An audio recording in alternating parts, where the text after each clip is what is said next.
Sure, the New York Jets might have been blown out. Sure, they might be 3-13, but they got some silver lining news with a bonus draft pick coming. We'll talk about it. Boy Green Daily starts now. I'm gonna lose my gosh darn bananas. Boy Green Daily starts now. Zoinks! Boy Green Daily, Boy Green Daily, Boy Green Daily. Let's go!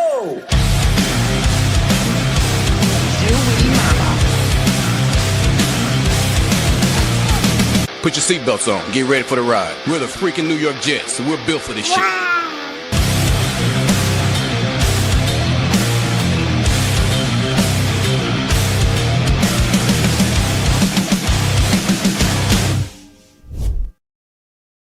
What's going on, everybody? I'm Paul Eston Jr., a.k.a. Boy Green. I'm the New York Jets digital reporter for Heavy.com. Welcome to Boy Green Daily, a daily New York Jets video show, also available wherever you get your podcast. We have a full article in the YouTube description down below. Make sure you head on in, you like the video, baby. Here it is. The Jets got blown out. We'll get more into that later. But the Jets did get blown out by the Patriots. They dropped to 3-13. We'll talk about the troubling history that puts the Jets in and things of that nature. We'll also open up phone lines in the second half. But here is a little bit of a bonus. Well, first off, two bonuses. First off, Jared B. gifting a Boy Green Coffee Club membership. Let's go. Yes, there's a Boy Green Coffee Club membership. By the way, Jared, you have 7 raffle tickets for this month. Thank you, Jared B., our moderator, who never gets enough love. He's the best in the business. That went to Beal66, that Boy Green Coffee Club membership. More on our raffles and things of that nature later, but thank you, Jared B. Thank you, everybody.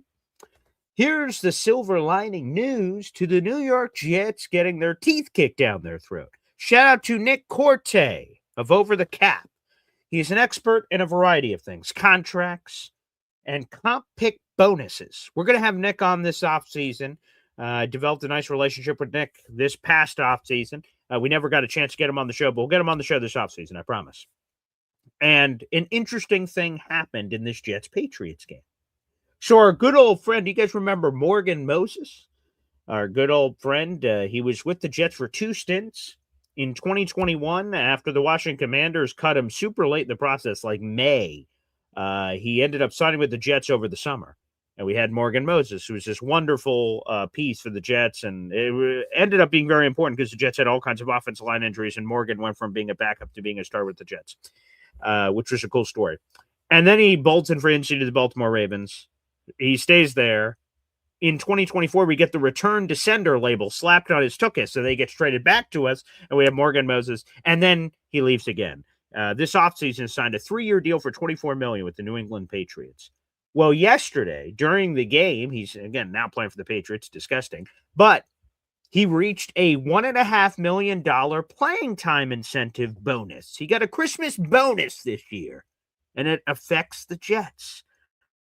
That bonus changes the comp pick formula. The Jets were originally projected to receive a 2026 7th-round pick for losing Morgan Moses to the New England Patriots. However, this Christmas bonus he received pushes his contract to another tier, which means the Jets are now projected to receive a 5th-round pick for Morgan Moses. It's really the little things, people. It's really the little things. Morgan Moses has been an absolute stalwart for the New England Patriots this season. He's 34 years of age. He's started 16 out of 16 games for the Patriots, and they head into the regular season finale this upcoming week for the final regular season game. He's appeared in 96% of the snaps for the Patriots. That's the most snaps that Morgan Moses played in 5 years. So good to see Morgan getting healthy. I loved him here at the Jets. He was a leader. He played through injuries. He was a tough son of a bitch. I loved Morgan Moses when he was here. Absolutely loved him. I hate him a little more now that he's on the Patriots. And during his time at the Jets, he appeared in 31 games and made 30 starts, as I mentioned. It would have been 31 starts, but he initially started as the 6th man off the bench because we had Mekhi Becton. But he blew out his leg in that season against Carolina, and Morgan stepped in, and then the rest was history. That was Becton's 2nd season, Morgan's first with the Jets. So long story short, the Jets are going to get some extra draft capital here. Very nice. And here is the haul. Let's go through the whole treasure chest of picks that the Jets have at their disposal. All right. Keep up, class. Get out your notebooks. Okay. So the Jets have two. This is all for 2026. We're keeping it 2026. Let's keep it one conversation. Okay. The Jets have 2 first-round picks in April's draft. They have their own first-round pick. They have the Colts' first-round pick. That was, of course, because of the Sauce Gardner trade. We'll tell you where picks stand and tanking and number 1 pick. We'll get into all that jazz later, so hang on tight. Hang on to your britches. Okay. The Jets have 2 second-round picks. They have their own second-round pick and the Dallas Cowboys' second-round pick. They don't have a third-round pick, thanks Hassan Reddick. We traded that pick to acquire Hassan Reddick for the Philadelphia Eagles. That sucks. No third-round pick. The Jets have their own 4th-round pick. Now they have 2 5th-round picks. These are projections, of course. They're not official yet. They'll become official during this upcoming offseason. But the Jets are projected to get 2 5th-round picks. The one we just talked about for Morgan Moses. And speaking of Hassan Reddick, we get a Hassan Reddick 5th-round pick for losing him in free agency to the Tampa Bay Buccaneers. The Jets will have a 6th-round draft choice. If you remember a couple years ago, we traded Brandon Codrington, our return ace, to the Buffalo Bills in exchange for a future draft pick that we're finally going to cash in on, a 6th-round pick in 2026. And finally, the Jets are projected to receive 3 7th-round draft choices from previous trades and losing Tyler Conklin to the Los Angeles Chargers in free agency. So all in all, the Jets are set to have 11 picks in the 2026 NFL draft. And after seeing the team yesterday, they could use the picks. Yeah, they could use the picks. They could use the picks for some new guys. Okay. But the good news is hey, not too shabby, 11 picks. Thank you, Morgan Moses. In the middle of our lifeless carcass being dragged around MetLife Stadium, we're like, wait, instead of a 7th, we're getting a 5th. Nice. And then poof, poof, poof, poof, poof. That was what was happening. That was what was happening. Yeah. So now the Jets have just a lot of picks to play with. So that's a silver lining. But let's get down to the brass tacks, folks. There's a lot of conversations I see out there in the social media streets on Aaron Glenn and the Jets and everything. But let's lay down the facts first. Facts are important, okay? The Jets are 3-13. There's 1 game remaining, okay? The Jets, in their regular season finale, travel to play the Buffalo Bills in Week 18. The Bills, let me rephrase. The Patriots have won the AFC East. The Patriots beat the Jets. The Bills lost to the Eagles. They tried a 2-point conversion at the end of the game, missed it, and the Eagles win that game. Which, by the way, actually really helped out the Jets' strength of schedule. More on that later, but that was actually huge for the Jets, even though the Patriots ended up winning the division. So Bills are now going to be playing for seeding. They don't know where they're going to be seeded in the AFC playoffs. There's a lot of hoopla going on there. But anywho, the Jets' final game of the regular season will be against the Buffalo Bills in Buffalo. And for those who don't know, that will be the final game in that stadium. That's official now that the Patriots won the AFC East. So that's a final game in that building. That's going to mean a lot to the Buffalo Bills. The opening line for the Bills is 9.5. I imagine that line is going to grow quite a bit before we get to the game. But according to Vegas Insider, the Buffalo Bills are a 9.5-point favorite against the Jets. That's going to be a very, very important week for Buffalo Bills fans. That last game in that stadium, that's going to mean a lot to the Bills. It's going to mean a lot to the Bills. And the Jets are going to be they are a heavy underdog, 9.5 points. But I imagine that line is going to grow. That line's going to grow. The Jets are 3-13. They're projected to lose said game. If the Jets lose against the Buffalo Bills on Sunday, they will have finished with a record of 3-14. Only 2 times in Jets franchise history have they lost 14 or more games in a season. Of course, when this YouTube channel first started 5 years ago, come on, how could you forget? The Jets went 2-14 with Adam Gase. Yes, that was the first year of this YouTube channel. So they lost 14 games or 14 or more games in that season. And they went 1-15 in 1996. If the Jets lose on Sunday, they will join that infamous group. They will be the 3rd team in Jets franchise history to lose 14 or more games in a season. And there's been a lot of conversation I see out there in the social media streets about Aaron Glenn's job security and things of this nature. But here's something I just want to throw out in the universe. I guess this is rhetorical at this point. Because the phone lines aren't open yet, so no one can respond to me unless it's sort of, again, like that Grinch scene. I'm an idiot. You're an idiot. So unless that happens in the reverberations of this room, I imagine this initial will be rhetorical, but we'll open it up to the phone lines. So I want to make sure I understand this because I'm a little slow. But a lot of Jet fans have told me since the Jets started 0-7 that, okay, well, playoffs are obviously off the table. We want to tank. We want to lose, get the better draft pick. That's what all these people have said. And I'm like, okay, so you want us to lose? Yes, those fans say. The Jets have been losing, and fans are like, whoa, wait a second here. This is not how I wanted them to lose. I just wanted you to competitive lose. I didn't want you to get blown out. And I'm like, wait. Okay, so we reached a point of this season where a large portion of the fan base wanted the team to tank and lose on purpose to get a better draft pick. Because you should be an extreme. You should make the playoffs and win the Super Bowl or be the shittiest team you can be. Purgatory is the worst. 7-10, 8-9. That's terrible because you're not good enough to make the playoffs, but not bad enough to have a good pick. So it sucks. So Jet fans wanted the team to lose. And I'm not generically saying everybody, but I'm just saying some. A large portion. It's not a minority either. Said, I want the Jets to lose games, but competitively lose. Make me sort of feel good about it. Don't get blown out. Oh, you're getting blown out? I don't like how you're losing. I just don't get the recalibration that's happening here in part of these conversations. Jet fans wanted them to lose, but not lose like this. They wanted them to tank, but not like this. You either want them to lose or you don't want them to lose. And I see people are upset that they're getting embarrassed. I'm upset. This is the Jets' fourth straight loss by 20 or more points. According to ESPN's Rich Cimini, this is the worst point differential in a month of December in football history. No team has ever been blown out in this way, ever, in the month of December. So this is Jets are making unique history here. And I see that a lot of the Jets' problems are getting blamed on AG. Now, I'm not saying AG's perfect. Obviously not. He's the commander, the Lord Commander of a 3-13 Jets team, which is terrible. But like the Jets don't have a pick through the first 16 weeks of the season. They are set to be the first team in NFL history to go through an entire season without registering an interception. I've heard a lot of people blame AG. Oh, I'm sorry. Is AG strapping up on Sundays? Is he putting on the pads? Why? How is that AG's fault?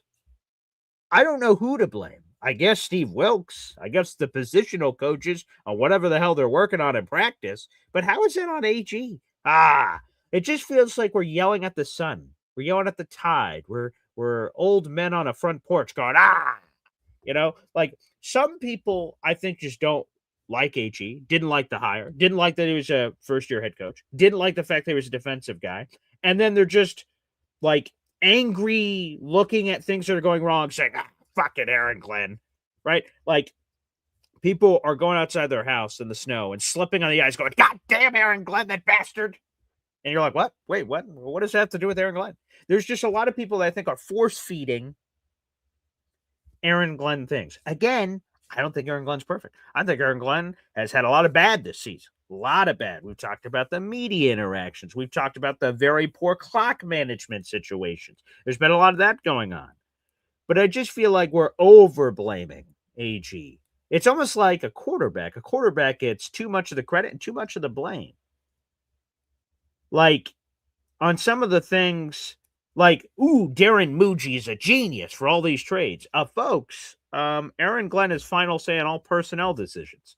So unless he's just a guy that's stamping things at the end of trades being done, he's probably very involved in some of the things you like. The Jawan Briggs trade, the Jarvis Brownlee trade. I don't imagine Darren Muji's a lone ranger out there. Pew, pew, pew. I'm going to randomly add these guys that I've had no conversation with the AG about, and hopefully it works out. Like, we're trying to give a lot of love and credit to Darren Muji, which is good. There's a lot I've liked. But you're giving all the credit to him, but none of the credit to AG. That's just where I'm getting lost here. This is a package tandem here. They're a package. And also, I think people forget this. Our general manager's name was supposed to be Lance Newmark. Remember that, folks. Lance Newmark. Do you know what happened in that situation? As a matter of fact, we had a lot of insiders on Boy Green Daily during that hiring cycle last year to explain what happened there.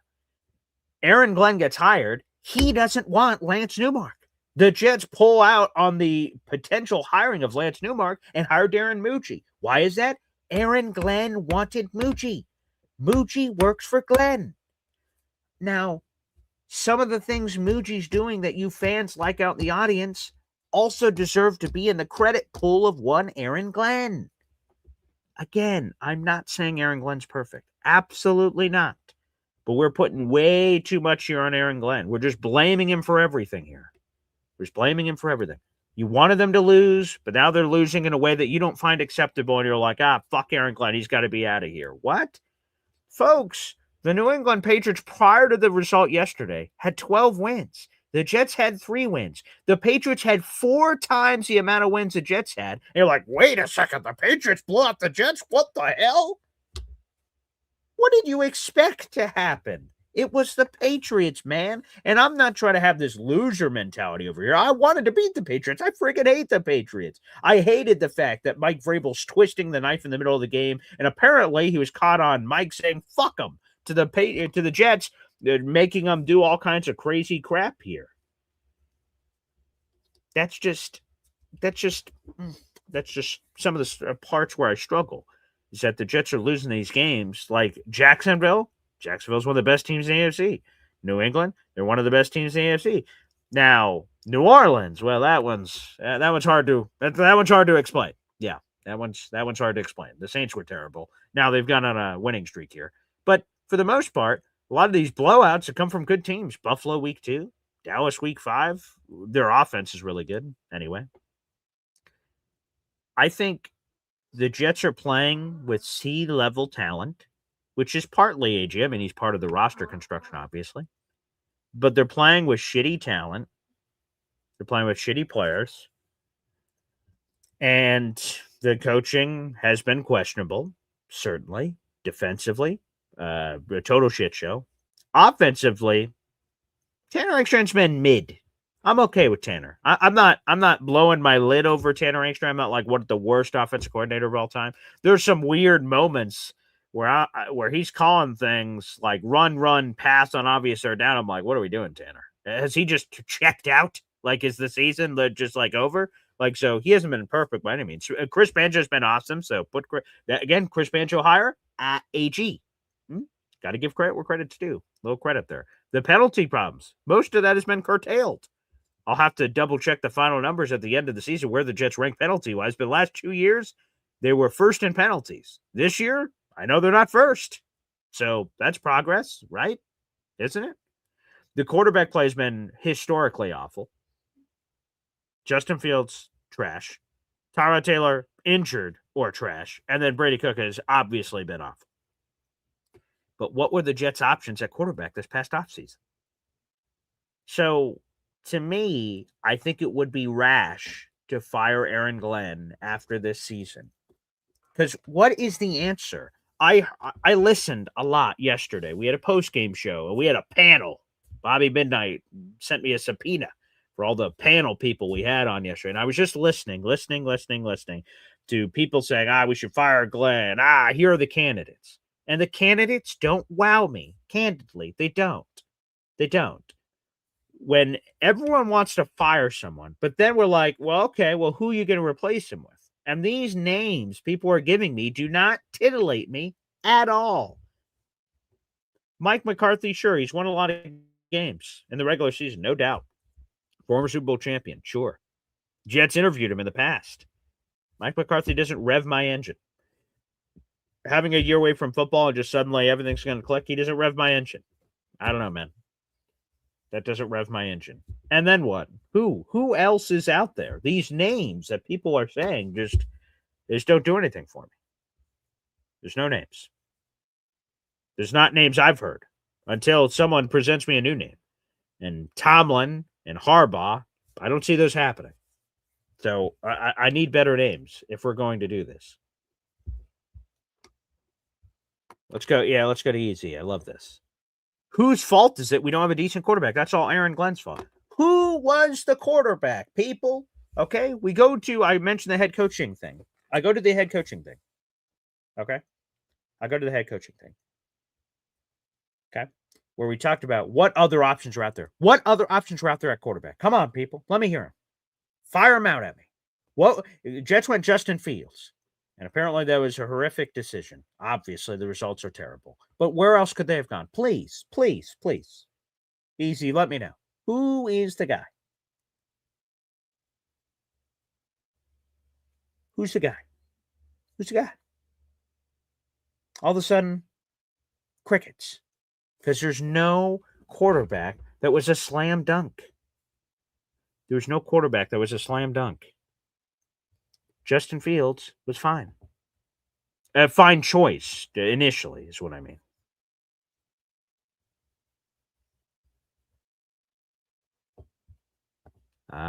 James Kennedy, excellent point, PG. We can't fire AG One without knowing we'll get a good head coach. That's what I'm saying. To fire Aaron Glenn when he's got 4 years left on his deal for over, depending on who you believe contractually, he either signed to a $60 million deal or a $50 million deal. And I know the fans don't give a shit about the money because there's no salary cap on coaches. But if Woody is going to fire Aaron Glenn and eat in between 40 and 50 plus $1 million, there better be an absolute unequivocal home run hire. Who is that? And the lack of an answer from the audience makes me go back to pointing at the sign. I'm not firing AG and just saying, well, someone's got to be better out there. And what message do you think that sends when the Jets went all in on AG? Okay. They went all in a way that the Patriots didn't. Like, Patriots went all in on Gerard Mayo, but, like, did they?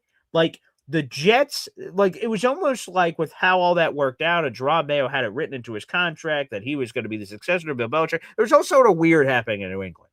The Jets went all in. Everything had been so wrong. And they're like, you know what? We're going to fix this. We're going to select a guy and give him a ton of power. And HE has a ton of power.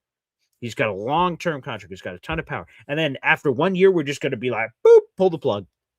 Who's the guy? I don't know. Who is the superstar option that is out there? Who? Like, okay, East Zone coverage. PG, look up Clint Kubiak for Seattle. His daddy won the Bowl with the Broncos in Seattle's En Fuego. So we're going to get another unproven guy. For me, if we're going to fire Glenn, you better give me a guy that's done it before. Because the Jets, in the 25-year history of Woody Johnson, have hired a first-year head coach every single time except Adam Gase. That's the only coach that Woody Johnson has hired that had previous head coaching experience. And I don't want to speak for everybody else, but I'll speak for me when the podcast used to be audio only back in the 2019 day and age. I said, please, Jets, for the love of God, there's one person, just one, that I don't want you to hire. His name is Adam Gase. Please don't do it. And they hired him. I'm not always right, but that was terrible. And that terribleness shouldn't stop the Jets from going back to the retread territory of someone you know who can do it. But there is a fine line on the retread. There's a fine line on the retread of making sure that you just don't give it to the wrong type of guy. Again, we talk about this. Yes, we talked about this yesterday with Jim Schwartz. That's a defensive coordinator I would really like if the Browns fired Kevin Stefanski. Right church, wrong pew. Right church, wrong pew. Aaron Glenn hired Steve Wilks. I thought the idea made sense. Get an experienced guy where he's going to know what the hell he's doing, and he didn't. Steve Wilks failed. That is, of course, on Aaron Glenn's docket. It's on his ledger. For that was a shitty choice decision. But I don't think it was a shitty decision going after an experienced defensive guy. I think he just picked the wrong guy. Right church, wrong pew. Give me another experienced guy like Jim Schwartz. That is on my bucket list. That's who I would like. Now, it's a dream bucket list because the only way that he would even be available is Kevin Stefanski gets fired. If he doesn't get fired, it's poof, it's over because there's no lateral jumps allowed in the National Football League outside of very unique scenarios where the team doesn't want whoever their guy is and the other team does, and sometimes things can be worked out. But that's not going to happen here. Jim Schwartz is a brilliant defensive coordinator. But I just think there's a lot of outrage out there in the streets.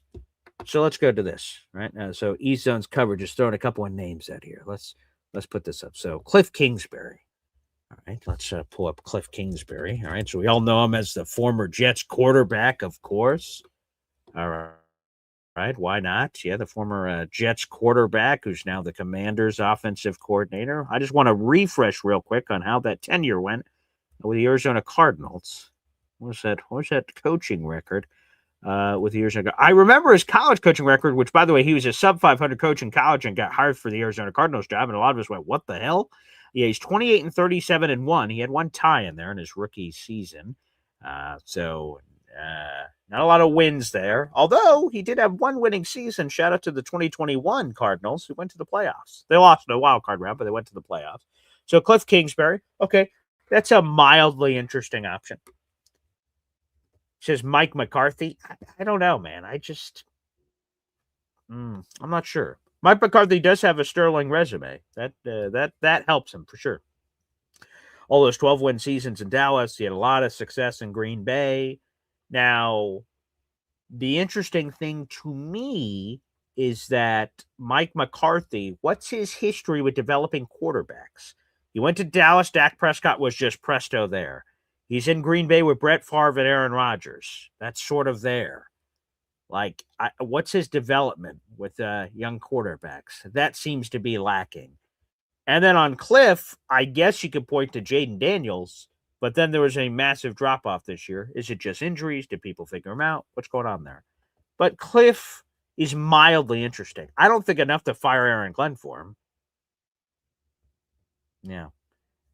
John Gruden. Misspelled East Zone coverage. Come on, it's John Jon. Come on, man. But either way, John Gruden, he's just, if we're being honest on the John Gruden thing, I know he gets brought up all the time. Let me see. When's the last time that John Gruden, what was the year that he was the coach last? And in there, it didn't go well in Vegas. John David Gruden, who's 62 years of age.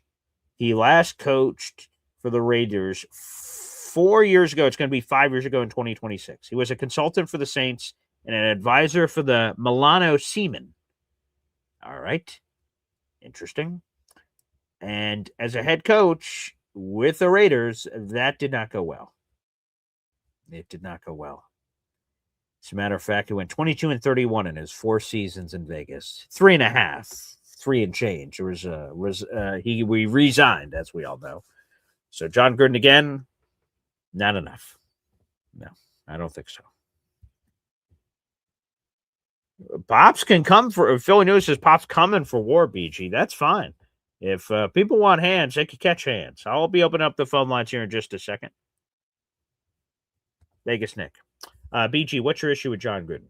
Well, he wasn't successful with let me just say this. In a separate pocket, I enjoyed the entertainment value of John Gruden. I love QB grinders. I love hearing him talk football. All of that is super interesting. My problem with John Gruden is he did not do well in his previous head coaching stint, the most recent one, which was Vegas. Another problem is when he won the Super Bowl, the Tampa Bay Buccaneers, I don't think they ran a single snap of shotgun in that Super Bowl season. And the game of football has just dramatically changed from what it was to what it is. Now, there are old school OG guys that can have all kinds of tricks of the trade that they've learned with wisdom and things of that nature. But you have to adapt or die. I'm not sure if John Gruden is adapted. And that would be a bold choice. Again, in his Super Bowl season, the Tampa Bay Buccaneers, he just got honored this year with the 50-year anniversary team of the Buccaneers just being a team for 50 years and all these other things. I don't know. I'm not sure if he's there for the modern game, if I'm being candid. Again, these other choices. So Kingsbury, mildly interesting. Schwartz, he has not been a head coach since those Lions days, and that went terrible. I'd be interested in him as a defensive coordinator, not a head coach. Gruden, just talked about it. Rex Ryan, again, that's just not happening. He hasn't been in the game since 2016. And again, I'm not saying Rex Ryan is an idiot, but even back then, it went terribly at the end. And there's excuse making being made for the insect stuff and all that. But what happened in Buffalo? Yeah, that was done. And even our guy, Jay Klein, who wants Aaron Glenn fired, is not a Cliff Kingsbury guy. He brought up the same statistic on the postgame show last night. Cliff Kingsbury is the worst December record ever as a coach in college in the NFL. So even he's not interested. And the only option I was even mildly interested in, which goes to show you. And this is the thing. We didn't get a chance to talk about this in the postgame show. There's too many voices. But Jake Klein says if Stefanski is available, he'd be on my list. Okay. It seems like we give Kevin Stefanski a big old pass for the Deshaun Watson thing. My gut tells me that Kevin Stefanski. So if we're going to blame AG for Justin Fields flopping and what an idiot for picking Justin Fields, then Kevin Stefanski deserves some of the blood on his hands for the Deshaun Watson trade. Do you think the Browns just made that trade and said, hey, Stefanski, this is happening. Get with the program or get out? Or was the head coach sort of involved there? And if he was involved, which why the hell wouldn't he be as a head coach? He deserves some of the blood on his hands, which means he deserves some of the blood on his hands for the shitty record. That we all just say, oh, no, Kevin Stefanski is a great coach. He's a multi-time coach here. He's just great. He's just being held down by everything in Cleveland. That's interesting cherry picking happening with the Kevin Stefanski resume. I'm not saying Kevin Stefanski's terrible, but I am saying he's got a lot of losses, and there's a reason that Cleveland would be getting rid of him. Cleveland is a dumpster fire of an organization, but there's blood on the hands of Stefanski. He's not just this perfect candidate that all this terribleness is going on around him. He's like, I don't know, I'm great. I don't know about all them, but I'm great. I don't know. I have some reservations about Stefanski personally. We go to our boy Philly Doodles, Josh McCown, the Minnesota Vikings guy that some of us were intrigued with last year. Again, this first year thing scares the bejesus out of me. So that just doesn't do anything for me. Vegas Nick says Cliff would be a good QB mentor, perhaps, but he's not. He's an offensive coordinator for the Commanders, so there's no lateral jump that can happen. The only way you could get Cliff is if you hire him straight up. And does he want to come to the Jets? That I don't know. This is information we don't have. So that's where I'm lost a little bit. Deion Sanders, there you go. We're getting all kinds of Anthony Becht. All right, yeah, he's a head coach in the UFL. Sure, why not? And he's on the Jets radio call. Troy Sturgis says Cliff is a coordinator. Again, no lateral jump. He cannot jump from unless Dan Quinn gets fired. He is not available to be a coordinator. So that option's off the table. I know Stefanski was coach of the year. He's been coach of the year twice, I do believe, on Kevin Stefanski. Still, I'm telling you, there's blood on the hands for Kevin Stefanski sucking. He's just not perfectly, whatever the word is. He's not just perfectly immune to criticism. And then this. So I want to just bring up this, right? Aaron Glenn was brought in as a defensive expert and has the worst December in history of NFL. And also there's people criticizing the defense real quick. Okay.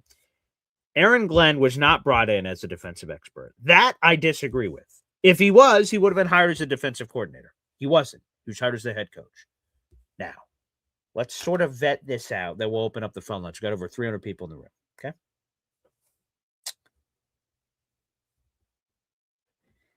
The Jets defense has been historically inept this season. Terrible. Absolutely awful. Aaron Glenn does not call the defensive plays. He hired Steve Wilks to do that. Steve Wilks did a horrific job. He was fired with 3 games left to go. Steve Wilks, as Aaron Glenn pointed out, this was his scheme, his defense. He ran it, and he ran it into the ground. Now, we can criticize whether or not Aaron Glenn should have stepped in for Steve Wilks when he noticed this thing was a shit show 5 or 6 weeks into the season, said, you know what? I'm Aaron Glenn. I've got too much pride. I'm not going to let this ship go down like this. Hey, Steve Wilks, move over, buddy. I'm either taking over play call duties or I'm having some heavy influence in what we have going on here. And Aaron Glenn did not do that. So the question and the conversation around that could be like, hey, AG, you should have stepped in.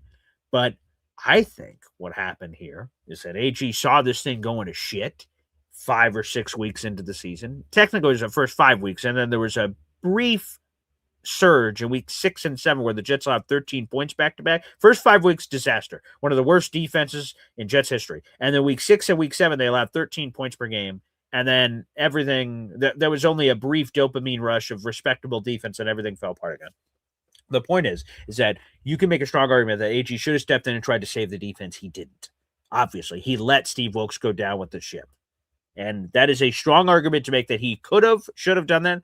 Or maybe he did that and we don't know it because, like, how will we ever find that information? But Aaron Glenn let Steve Wilks flop. It was a bad hire, and Aaron Glenn was signed to a 5-year deal. He was able to trade Sauce Gardner and Quinnen Williams. He had the power to do that. Why would Woody Johnson allow Aaron Glenn to trade Sauce and Quinnen, seismic franchise-altering trades, and then fire that same guy? Do you know how much of an idiot Woody Johnson would look like for doing that?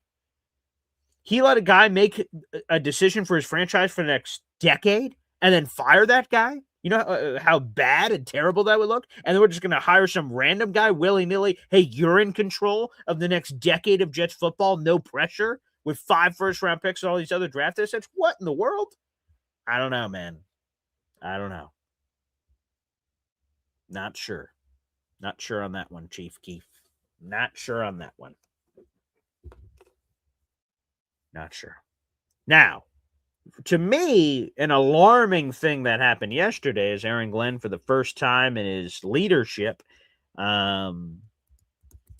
he questioned the effort of his team. For the first time, he has questioned the effort of his team. He has not questioned the effort of his team all season long, up until yesterday. And that was the first that's happened. That's alarming. You don't want effort to be in question. But what some people have said on social media as well, the effort isn't there because they don't think Brady Cook gives them a competent chance to win, so they're putting in the effort that the Jets are putting in at quarterback. They are professional football players getting paid millions of dollars. Fans don't want to hear about lack of motivation. You're getting paid millions of dollars. How about your pride? How about your dignity, for God's sakes? Isn't that enough? So effort, an issue. And hey, that's on the players play, but the coaches motivate. That does not look good on AG. That some players are rolling over. Don't let go of the rope, he says. Don't let go of the rope. Yeah.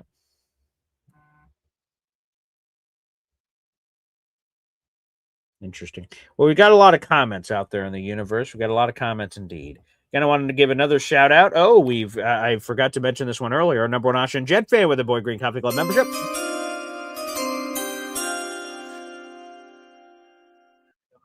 There, Austrian Jet fan. My apologies. Thank you for this membership gift. You're now up to 52 raffle tickets so far this month. By the way, now's a good time to plug it. We only have a couple days left, folks. Today is December 29th, believe it or not. So you have today, you have tomorrow, and Wednesday. And then the raffle's over. We'll reveal our winner on Thursday, January 1st, and immediately announce the next raffle. This month's raffle, Jet Santa Funko Pop, holiday, festive, very nice. We have our Nick Mangold tribute shirt. That's part of the group. And, of course, our Boy Green Woody tailgate package. We'll ship that in a box. So all of that is available for you out in the audience. If you guys would like, raffle tickets are $3 a piece. You guys can hit up those raffle tickets, of course, on the YouTube. Let me see. That membership promotion went to Sweet Baby Jesus. How fitting. Sweet Baby Jesus on the raffle ticket. And the membership, from our number one Austrian Jet fan. Austrian, you're up to 52 raffle tickets, as I said, this month, right behind Johnny Boy at 79. All right, let's do this, folks. I'm sure there's a lot of people that have things to say. Oh, yes, as Pop says. I also have it in the Boy Green YouTube description down below. We do have our brand new merch shop. I do have it open. Here it is. Yes, I was going to promote this at the beginning, but let me promote it now. Yes, from our good old friends at Dirty Sketch Designs. That's my aunt's company. So we have our Boy Green merch shop, folks. A brand new Boy Green merch shop. You can click the link down below. We only have 2 things available right now, but they're dirt cheap. We have a Boy Green coffee mug for $10. It's the Instant Coffee Club. We also have a t-shirt available for $15. $15 for a t-shirt, folks. It's spectacular. And here's how this is going to work, okay? We only have these 2 items up for now. We have limited colors and all that other stuff. The shirt options are white and the coffee mug is white. But if this has a resounding response, we will add more stuff to the shop. So it's up to you guys out in the universe. Brand new merch shop. I wasn't happy with the quality and the inconsistencies with shipping and things of that nature. So folks, make sure you light up the merch shop and get your orders in. And when you get your orders and you receive them at your house, please tag me on social media, Instagram, Facebook, Twitter, wherever. And I'd love to celebrate it. So make sure you guys jump on in. So if we get a resounding response, we're going to add more stuff to the shop. So let's go. People are asking for hoodies and all kinds of other things. Yes, very possible. But like I said, if you guys have a resounding response to this stuff, we'll open it to more stuff. Hoodies, jackets, God knows what. My aunt has a lot of great ideas, but I wanted to rein it in. I wanted to start small and see if the response was electric. So we'll see. So guys, make sure you take full advantage of that. All right, folks, let's do this. We'll open up the phone lines, and your phone calls are welcome. Aaron Glenn's future, some thoughts on the bonus draft picks. Make sure you guys like the video, of course. Here on YouTube, we have 400 people in the room, including 127 on our YouTube channel. Make sure you guys subscribe to the channel if you're not already. We're getting very close to another milestone here on YouTube. Let me see. By the way, real quick, we have 46 likes, but 127 people in the room on YouTube. So, guys, make sure you fix that. Like that video. It's a free way to contribute here on the program. If you love the show, hate the show, either way, it all works for me. I'll take some pity love there. That totally works. We're at 8,228 subscribers, so we're 2 away from 8,230. Help us get there if you're not subscribed already, baby. 8,230. We're right on the precipice of another milestone. We just keep climbing. Pew, pew, pew. Pew, pew, pew, pew. I don't know what those sound effects are, but yes. So let's go, baby. Shout out to the people watching live on our Facebook, YouTube, Twitter, people that watch on the replay, and also our audio-only listeners. We appreciate that as well. Boy Green Daily continues after this. 1, 2, 3. Whoa! Boy Green Daily, Boy Green Daily, Boy Green Daily. Talking Jets football, man. All right. Boy Green Daily, Boy Green Daily, Boy Green Daily. The New York Jets Football Club. Offense, defense, special teams, watch Jets football with Boy Green. Everyone, J-E-T-S, Jets, Jets. Boy Green Daily, Boy Green Daily, Boy Green Daily. Talking Jets football, man. All right. Boy Green Daily, Boy Green Daily, Boy Green Daily.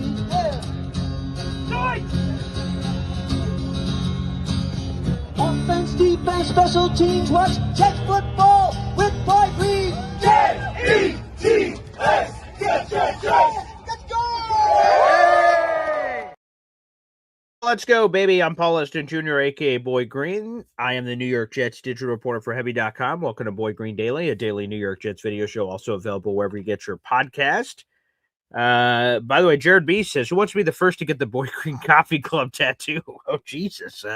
Well, if someone's looking for some permanent placement, you will be heralded forever, maybe automatically supersede the Boy Green committee for picking the Hall of Fame. I mean, that's wow, that would be something, I guess, if any of you out there in that mood. That would be pretty crazy, but God bless America, I suppose. We'll see if that happens. That'd be special. All right, we got 400 people in the room, and the numbers keep growing. I appreciate everybody who still tunes into a 3-13 Jets team show that talks every day. It's pretty cool. That's awesome. One more here. I thought I saw it here somewhere. We'll get to that later. We'll get to some of those questions about it later. All right, let's go to the phone lines. Up first. Oh, no. Oh, boy. Dark Side Hep is here. Hey. So I'm going to get my Paul Boy Green tattoo right next to my Roy Orbison.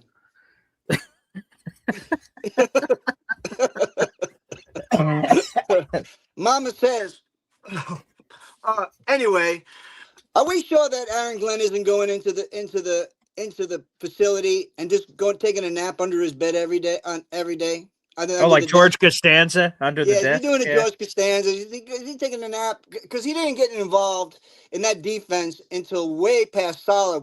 I remember Salah when he first got in, that defense looked like shit.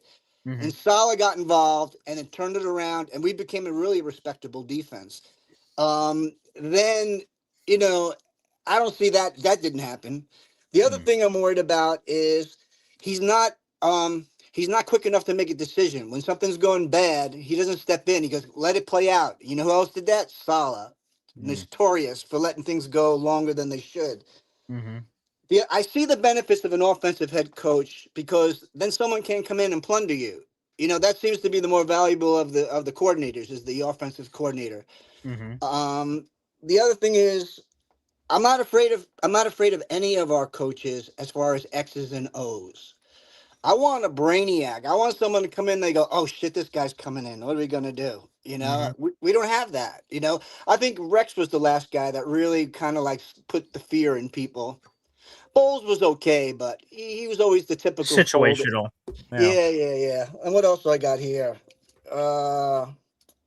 Poor choices, bad quarterback choice, bad assistant coaches choices. Mm-hmm. Not an ex good. Not the player development was not quite there.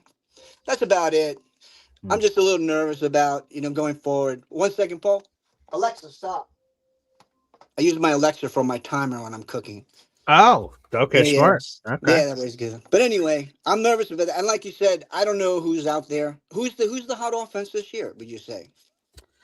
Let's see. Who is the hot offense this year? Well, Rams, I guess. But then again, we get when here's the problem. So you mentioned the offensive head coaches, and again, that theory makes a lot of sense. People talked about in the offseason before we even hired Aaron Glenn. Like, man, if you hire a defensive guy and you let's say you hit the jackpot and you get an Sure. offensive coordinator that's freaking awesome, they get plundered, they get stolen, they get robbed, and then all of a sudden now you got to try to recreate the matchup with somebody else, and that's why you should hire a head coach. Here's the problem when you have an offensive head coach and then the offense is going very well. Is it the head coach? Is it this random play caller? If I hire this play caller, when he gets away from the head coach, does he stink? All of a sudden his superpowers disappear. So like on some of the offenses that have dynamic guys, like the Bears with Ben Johnson and some of the success they've had, if you try to plunder like some of their offensive thing, is Ben Johnson the genius and he could just sort of puppeteer whoever the person is positioned. Same thing with Sean McVay and the Rams.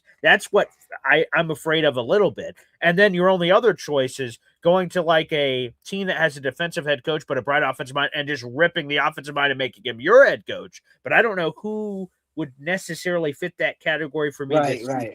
That That's what I'm saying. That's why I was wondering who's the young mind out there that that maybe we can pull under, but I don't know. Some people are saying it's Clint Kubiak. So, like the Seattle Seahawks, Mike McDonald is a defensive mind. Clint Kubiak is his offensive genius. But the sample size is super small with Seattle. Like, because it's the first year in Seattle. So, that would be the name, I suppose. All right, guys. We're in it for the long run. Love you. Peace out. And there he is. Dark Side Hemp. Yeah, that was pretty scary there. Dark Side Hip. He made some good criticism points about AG. Player development, again, while some of these players I will mention weren't there in training camp, that doesn't really deter the development that took place. Juwan Briggs is having a career season. That is, and Aaron Glenn should get a double dose of benefit or credit, tip of the cap, whatever you want to call for that, is Juwan Briggs having a good year. So that's a coaching on a week-to-week basis and that. And the identification of talent, like this guy was about to get cut from the Cleveland Browns. The Jets didn't want to lose him in the game of waiver wires, so they forward thought traded for him. So that's a double dose of good. Now, there's a lot of bad, but if you're trying to nitpick the player development that was successful, that would certainly make sense. Isaiah Williams' journey as a return man, that would make sense. Kene Nguanu was very good. Now, he's a former All-Pro, so if you don't want to give credit for that based on previous experience, it's like Adam Gase. Hey, this Peyton Manning guy's pretty good. And we're like, yeah, he always was good. So Juwan Briggs would certainly check that off the bucket list for sure. Let's see. Is there anyone else on defense? Jarvis Brownlee, like I said, that's another one. Now, he wasn't perfect. He certainly had some flaws. Brandon Stevens, that was he did a very good job with Brandon Stevens. Who else am I thinking? Malachi Moore's had some really nice moments, a couple of turnovers this season. So shout out to Malachi Moore as a rookie 4th-round draft choice. Those are a couple of names. That did some action, which is nice, but obviously not enough. You're 3-13, so it is what it is. Yeah, sorry, Uncle Andy, I didn't mention Michael Clemens, who got hurt. I don't know if he returned to the game, but that's neither here nor there. Back to the phone lines. Hop on Pop joins us here. Pop. Hey now. Oh, is this Dark Side Pop? You're in all black too, like Kep, so I'm not sure. Yeah, yes, I'm rocking the Legacy merch. So yeah, right. The merch that no longer exists. So you either had your chance or you lost it. So hey now, there you go. So there's a lot to unpack here. A lot to unpack. Okay. Some of your logic doesn't make a lot of sense. All right. If AG can't be responsible for the defense, but he is responsible for player development, which is like 5 levels below that, that doesn't kind of beep, boop, bop. That doesn't mesh out very well. But that's not what I called. Okay. So I'm not lop off the head coach. I think about the season in aggregate, and I'm trying to find things or reasons or accomplishments that I could point to that Aaron Glenn did. Okay. He struggled at times as a head coach, and I've said it before, and I'll repeat it, that you don't get a pass. You're the head coach. You get to be the new guy on the block for about 5 days, and then you're the head coach of the New York Jets, getting paid $10 million a year. So some of his mistakes, halftime, the media stuff, even all that I could get by. But, the problem is this. The Jets are in a unique situation. I would, 2 years ago, I wouldn't have, give them another year, whatever it's worth.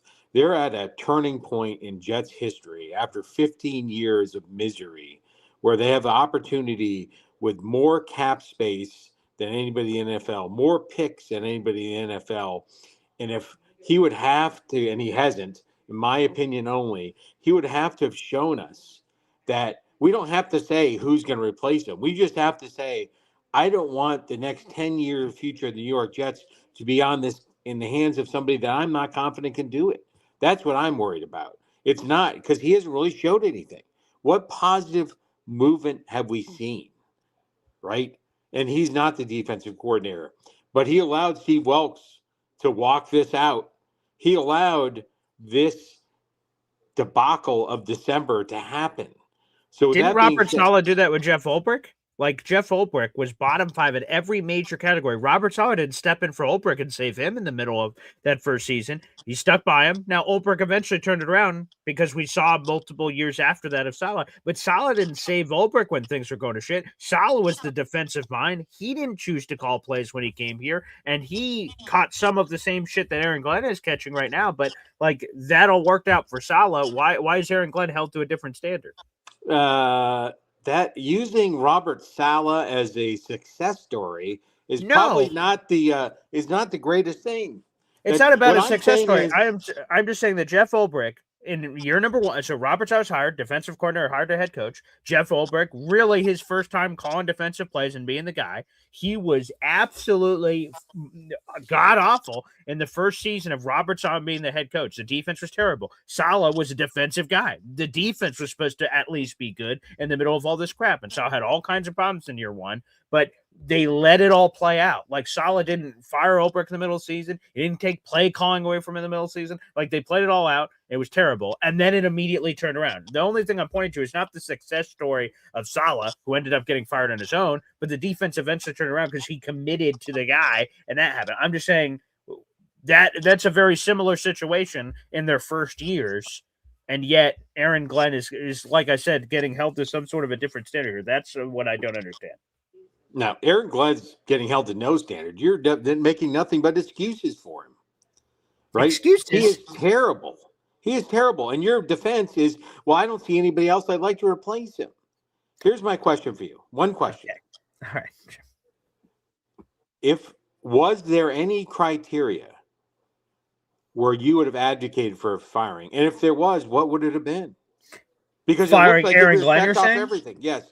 Is there anything that he could have done this year, anything that you would have been advocating for him to get fired? Because it seems like there's not. No, there definitely was. When we were in the middle of the season, we had these conversations about when he would come up to the podium and say, so let's go to a situation, the Hail Mary situations at the end of first halves. He fucks up the first time. We're all like, whoa, it really looks like he fucked that up. And then he didn't say it immediately in the post-game presser when the emotions were high, but the next day after rewatching the game and everything, he said, I fucked that up. I'm sorry, guys. I shouldn't have done that. Then literally the next game he did it again. We're all like, what the fuck? And then all of a sudden, when those kind of things were happening and the clock management was on full display and it was headlines on ESPN and those things, that direction and the penalties, because AG said all year, he was saying all the right things about penalties. And the Jets were this terribly penalized team at the beginning of the season. So the penalty thing, the game management situations going horrifically wrong, those were all reasons, if it kept going in that direction, to go with a potential firing. But he curtailed the penalties. They're no longer number 1, number 2, number 3, number 4, number 5. They're not in the top 5 anymore of the penalties. And you may say, well, okay, let's give him a cookie for not being in the top 5 of most penalties. But you have to start where you are. He took over a team that was number 1 in penalties over a 2-year span, and now he has them middle of the pack. That's progress for AG. He's got to get some credit for that now.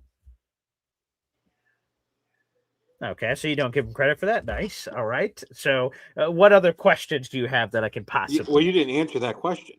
What I did. I said if it kept going in that direction. You talked about mid-season. I'm talking about before the year started. What would have been the criteria that you would have been for his firing?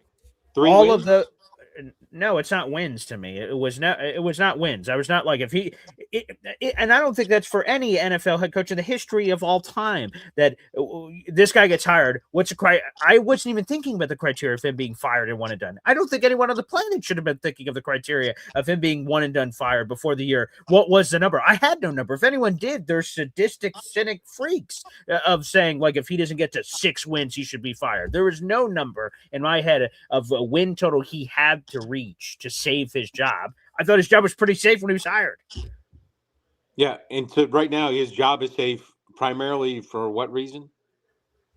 Well, because he gave him well, that's all, for the people that keep pushing it. I say, who's the golden answer? Who's the golden goose? You all say push him off a cliff. This guy was signed to a 5-year deal and given all this control, and then now fire him and keep Moochie? That's the other thing I don't get. The people that are all like, woo, I'm on the Mooch train. And there's a lot of things that seem really encouraging. Aaron Glenn has his hand in those pots. So if you're praising Moochie, then you have to praise Glenn because he has final roster personnel control on every decision. So that means anything that Moochie did, AG shares in some of the success. Yeah, again, it's not so much about this season. It's about that he hasn't really shown that he's got the keys to the city, money, draft picks.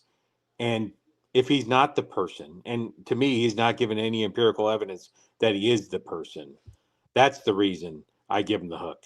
And I would tell you that I could name evidence? 3/4. What's that? Okay. I just want to follow up on something. So you say there's no empirical evidence that suggests he could be the guy. What empirical evidence would have existed that to you says he's the guy? Is it wins? Is it some statistic? Is it some intangible that you can't quantify? You see it and he either has it or doesn't? Like what empirical evidence would have existed that you said, I feel pretty good about this AG guy going into 2026? Yeah, I would say it's the play of the Jets yesterday that the team quit on him, right? So if you're saying that he's a player guy, that he's getting hearts and minds, right, that you need to turn the page, that he's building a culture, that to me is and that really is the final thing, that his team quit on them yesterday. And make no mistake, right? They intentionally chopped off. They did the French Revolution, right? They stormed the Bastille. They chopped off everyone's head that was older than 30 years old. This is going to be my team. And I would have expected that his team, he would have been able to influence, that they would not have quit out there yesterday. And they clearly did.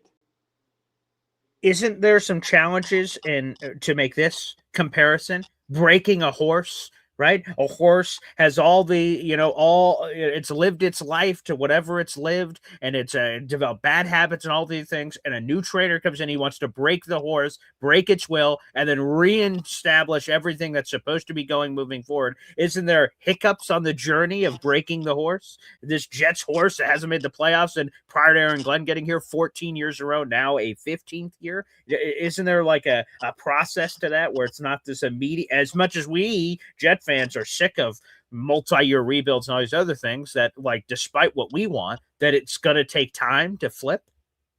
Yeah, I think 16 games into the season, I think it has already flipped. If it's going to flip, that horse is broken, and it's got Aaron Glenn's, that's Aaron Glenn's horse now. Week 2, 3, 4, yeah. Now the training wheels are off. This is his team, and his team quit and got embarrassed in their last home game of the season, and gotten embarrassed all month, frankly. I mean, they've lost. You look at last year, the Jets, he came in and took a team that were probably closer to 12 wins than they were 5 wins last year, with all the single digit losses and the little bit, and if there's a firing, the Jets probably regret it. Saleh, right? They were how close so many times, the one score losses, 1 point losses, this loss, that loss, right? And he took it, and this is the product that he has molded, developed, and broken that horse. Now it's a broken ass horse, limping into the barn, and I'm just saying maybe he could turn it around, but the maybe is too big a risk when you have the world is your oyster with the draft picks, almost unlimited unlimited cap space. I mean, not unlimited, but you know what I'm saying. I wouldn't be comfortable letting him have the keys to the car. That's my point. If it was a different year, a different season, this is so much on the line. That's why I'm advocating for his being fired. And the only thing I would like to add is I don't want to speak for a lot of us. I'll say for myself, I felt like when the Jets acquired Aaron Rodgers in 2023, we had a chance to win the whole thing or make a run, and we'll see what happens. You get to the dance, anything can happen. Any of the teams can do something with it. Did we overrate the talent? All these medias out there, ESPN, Athletic, NFL.com said the Jets, booyah, they got a top 5 roster. Their roster is top 5. It's the best.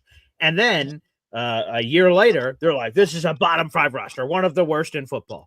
So, what's the truth? Is it one of those, or was it somewhere in the middle? And we've overrated the talent that we thought we had, that we thought we were on the precipice. We thought we were on the cusp, and then we found out in a very painful way that we're not. And some of the talent we thought was this, it was actually this. Players we thought were A's were actually C's. And then as they're doing this reshuffling, the Jets are paying the iron price for that miscalculation of thinking they were here and they were really there. 2015, I go back to that because that was, something that came up on our Facebook memories that I tweeted out about the Jets being on the playoff graphic for the Jets, is that when they had that immediate dopamine rush with Todd Bowles, Micah Kind, everybody, they're like, oh, we didn't make the playoffs, but we've arrived.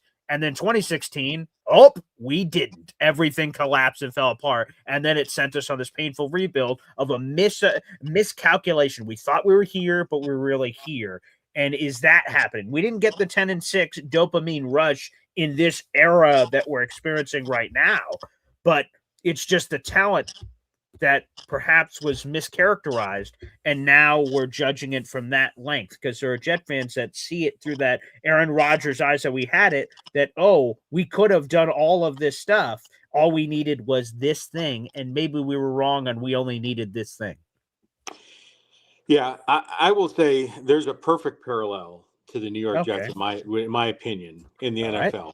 Right. And it's crazy that how directly parallel it is. I would say, and here it is, the Pittsburgh Steelers are not a very talented team, right? Their results are from the coaching staff. The coaching staff of the Pittsburgh Steelers were able to get Justin Fields to a 4-2 record last year.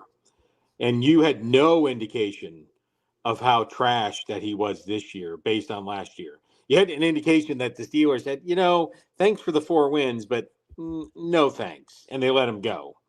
Mm. I would say that coaching there is what made the difference in Justin Fields. And then you take the fact that Aaron Rodgers, again, with probably a less talented cast in Pittsburgh than the Jets had last year, is winning games. They're going to likely make the playoffs, right?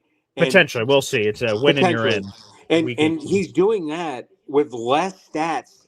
His stats are worse this year than they were last year by a wide margin. Let He me has see. I five haven't seen touchdowns the Aaron less. Rodgers stats. He has 5 touchdowns less, and he's not going to. It's like 500 yards passing that he's not going to accomplish this year. It's actually more than that. It's 800 yards. 800, It looks thank you. like, if I have it in Yeah, front of me. I Wow. actually did in my head. I spotted him 300 yards against Baltimore. So 800 yards passing, 5 less touchdowns.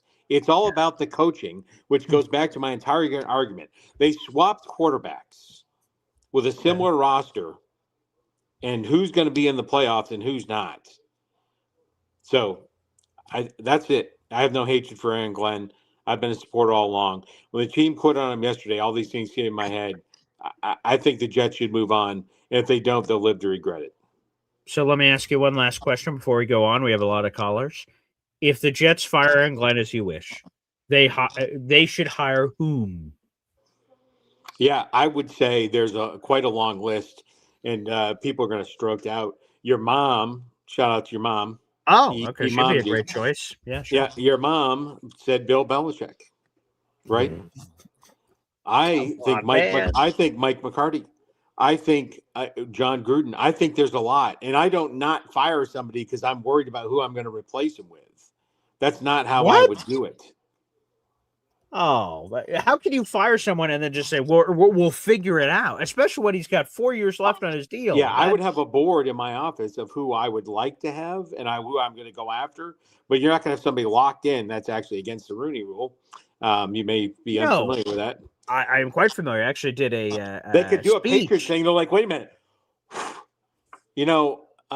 In this contract here, we said that we would promote this person so we could bypass the Rooney Rule. But anyways, I actually did a speech on the Rooney Rule in college in front of a whole, a whole theater of people, which was very nice. But no, that's not what I'm saying. But if you fire someone, especially in this kind of situation, it's not firing like Saleh after multiple years of the operation. You fire someone like Glenn into 1 year into a 5-year deal. Yes, you have to go through the Rooney Rule process. Yes, you have to go through everything. But you have an idea of like, wow, this is our dream candidate of the guy we would be going for. That's why we're getting rid of Glenn. Like that would be, or a contributing factor, not the sole reason. It's not like Glenn went 13-4 and then you're firing him because you think he could do better. Like Glenn was terrible. So there's reasons why people could argue why you would want to fire and move on from him. But if you do that, it's because you have some person in mind, I would assume. If you have no one in mind, you're just like, anyone on this list of 10. Like, but I know. just listed 3 names that would be solid replacements. Solid. I don't know if solid is the word I would use, but Well, there you go. But get your merch. Get your merch. $10 coffee cups. Are you shitting me? $15 t-shirts. Let's go.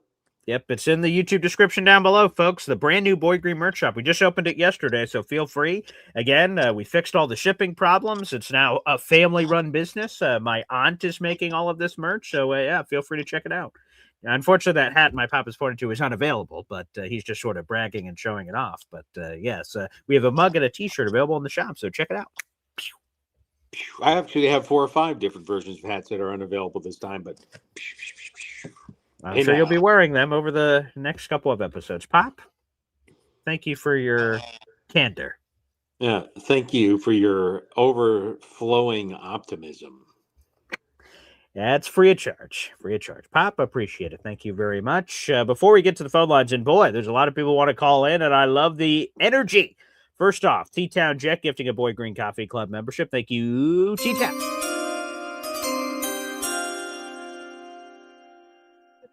Here, you were up to 6 raffle tickets so far this month. So T-Town Jet, thank you kindly for jumping on the train here. Beautiful. All right.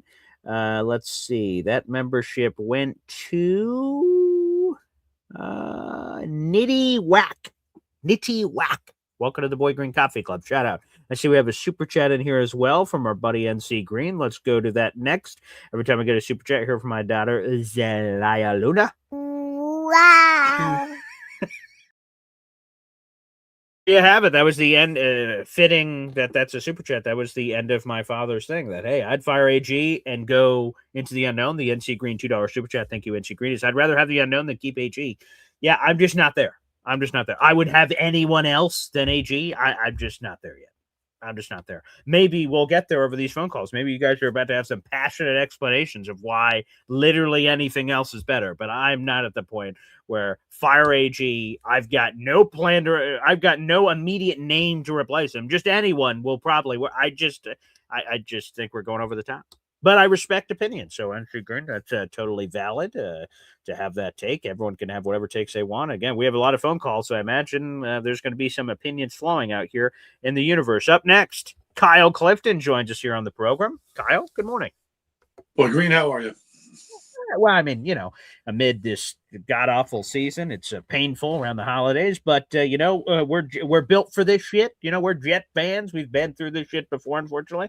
Well, I don't know if I would appropriate that phrase because I kind of agree with your father as far as. Oh, okay. I think that Glenn, he hasn't shown us anything. And, I think that we've been down this road with defensive head coaches enough to know when it's going south. The whole thing, when we were going through candidates last year and we were talking about, say, Josh McCown, for example. Yeah. We were the people who were pro McCown were saying it would be better to be a year too early on him than to miss out on him entirely. Right. So when you have a guy like Muji, who you think is a competent personnel guy, who overlapped with a guy like Clint Kubiak in Denver, and you have an opportunity to do a reset here, I think you take that opportunity. I don't necessarily agree with your father on his prospective candidates, Gruden and McCarthy, Belichick for certain. Yeah. But, I mean, kind of to his point, though, when Saleh had that top 5 roster, if you gave that roster to someone like Bill Belichick, you don't think that we would have had a little bit more success? I certainly do. Coaching is a major problem for us, and it has been since Rex. And what we've seen from Glenn is an inability to adapt in game. We've seen an inability to have his guys play to their capabilities. We've seen an inability to hire coordinators. He started this year with a former All-Pro on every level of the defense. And he couldn't get the defense to fit the players, so they played beneath their capabilities. It's a huge indictment of the coach. That's fair. There's no other way to put it. Quick follow-up, because you mentioned Clint Kubiak, and there's been a few people that are Clint Kubiak fans in our audience, and obviously the last name stands out. His father, world-renowned, great football mind. But just one example, right? It could be Cliff Kingsbury. It could be any other, it could be the Cleveland or Minnesota head coach if they were to shake loose. It could be any of those guys. But do you have any fear of Kubiak's never been a head coach before? He's 38 years old. He's a guppy out there. So you're swinging on offense, which again, Woody Johnson's only done that once. That's Adam Gase, unfortunately. And it would be another, though, of the first-year head coaches. Everyone's been a first-year head coach outside of Gase. So Gase is the offensive guy and the first-year guy. So we haven't swung offense since Gase, and we've only swung one retread in 25 years. Would that scare you that he's never done it before? Not based on what I've seen from Glenn so far. I think a change is absolutely necessary. I don't think it's going to come. Okay. But, to entrust this embarrassment of draft capital to Glenn, I mean, even with this good news today, the end of very nice. Yeah. Becoming an end of the 5th rounder, that's stuff that you can go up and get guys that can fit your system. You can trade those picks now. That is a huge thing. Yeah.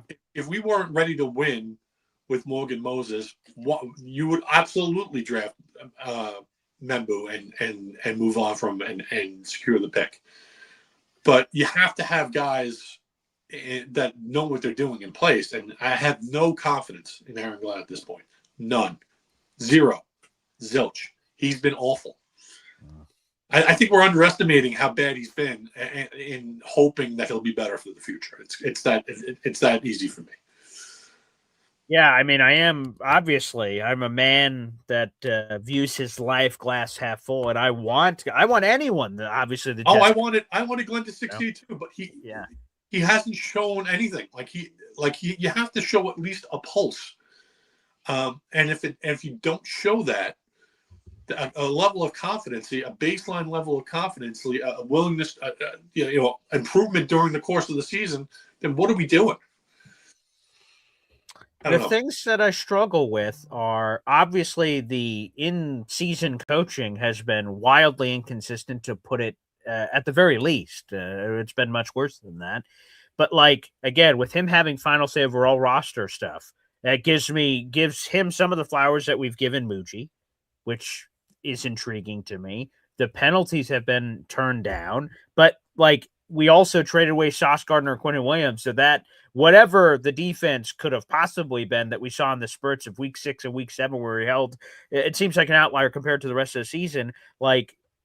That seemingly has gone away. Jermaine Johnson has been ineffective most of the season. He's coming off a 20 kill, so I give him a little more grace. Will McDonald's been wildly inconsistent. No Quinnen anymore. I don't know what. That's just where I struggle. I struggle on the again, because candidly, I'm a glass half full guy, but now I'm struggling on the Glenn thing of what more could have been done with the shittiness of this defense and the wild inconsistency of the offense. But the quarterback play has been so god awful that I'm some of that has just been tanked. Whatever it could be because of the shitty quarterback play, it's hard to evaluate Tanner Retread. It's hard to evaluate some of that other stuff, which are wings under the Aaron Glenn house. To me, if you take a look at the worst decisions of this new regime, they have Glenn's fingerprints all over them. Fields had trouble game planning for him in Detroit. Figured he could bring him in and coach him up. Fail. Yeah. You talk about Arian Smith. That was a reach, right? But he wanted his own Jameson Williams because that's what he had in Detroit. The jury's out on AZ. I understand taking the value.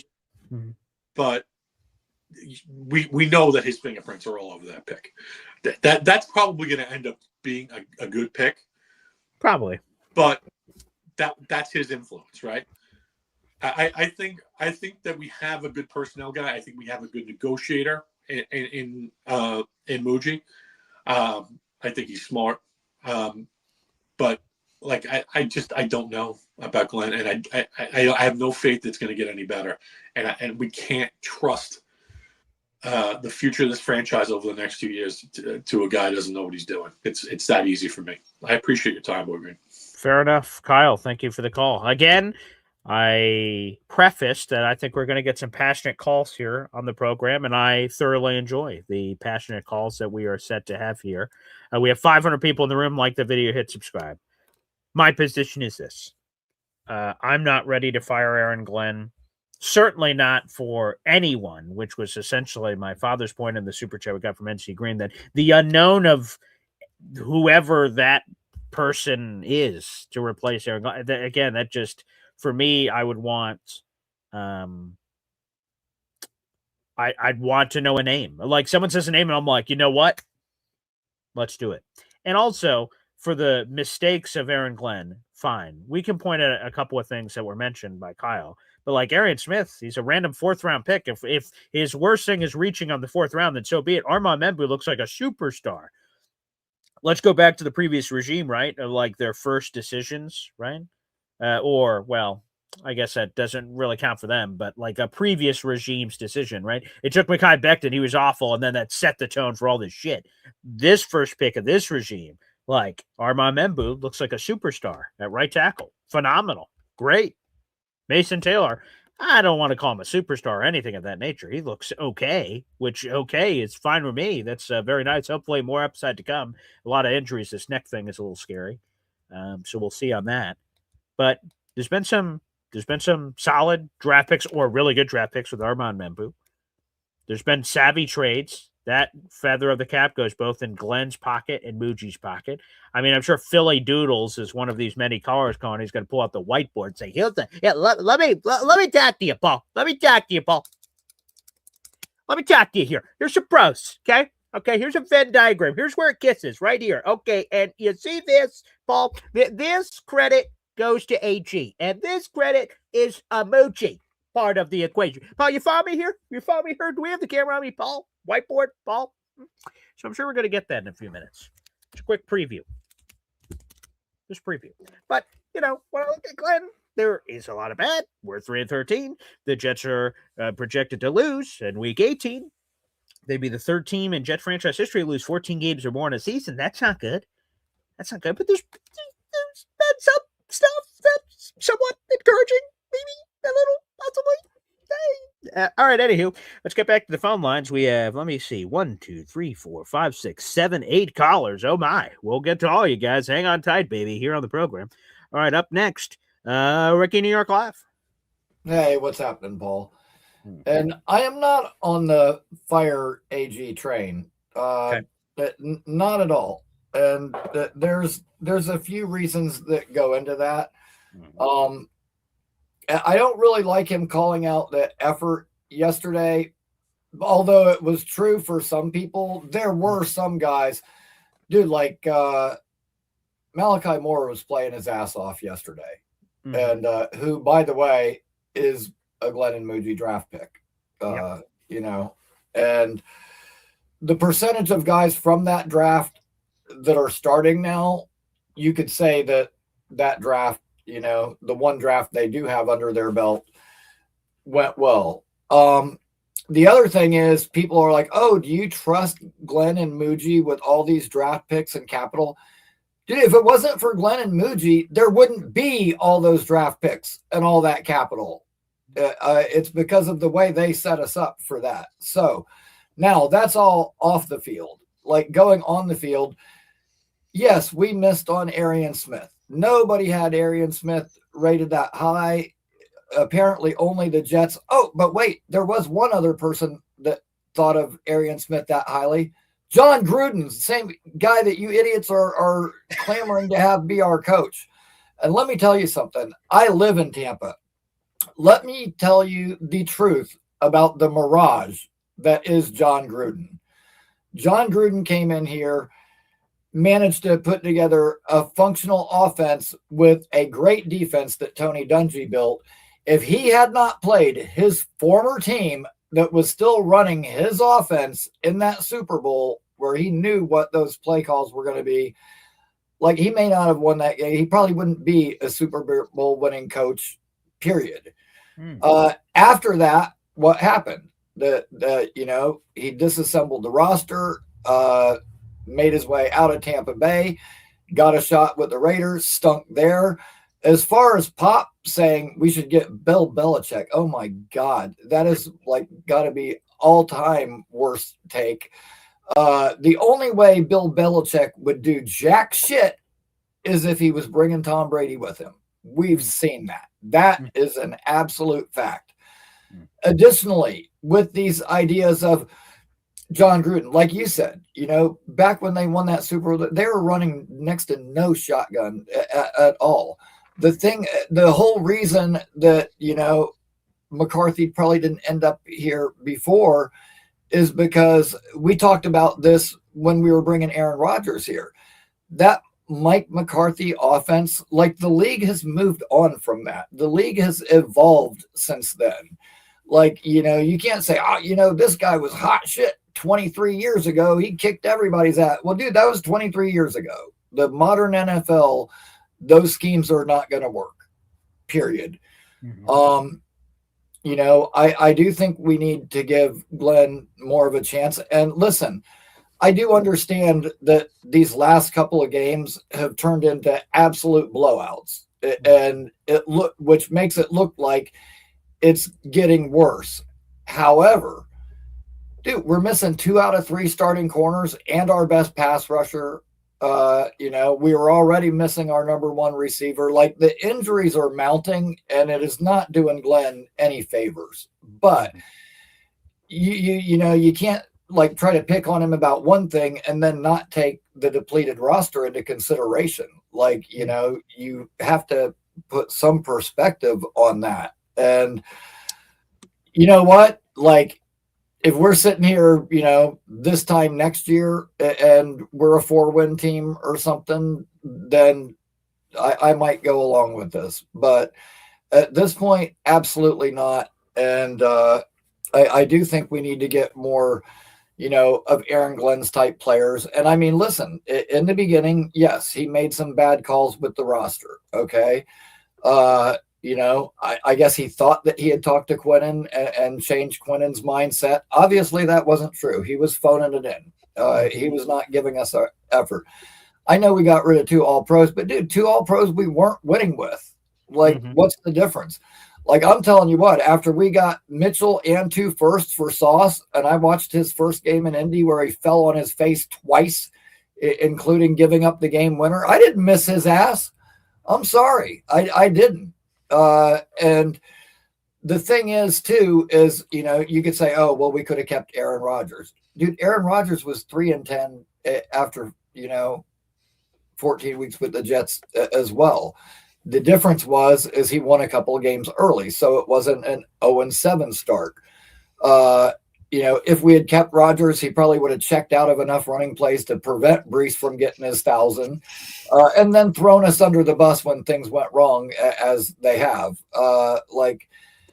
It would not have been any better. Like, dude, the bottom line is we got stuck with the wrong quarterback. We picked the wrong quarterback. We took a gamble, a calculated risk. It blew up in our face, and this season has all kind of been the fallout from that. Granted, it's been snowballing as time has gone along, but the truth is, and I said this the other day on my show, dude, like the fact that fans are debating Brady Cook, an undrafted free agent who stinks, who honestly is a practice squad quarterback that should have never seen the field, versus the possibility of seeing Hendon Hooker, like that tells you exactly how bad of shape we're actually in. Like, that should never be a conversation, like, period.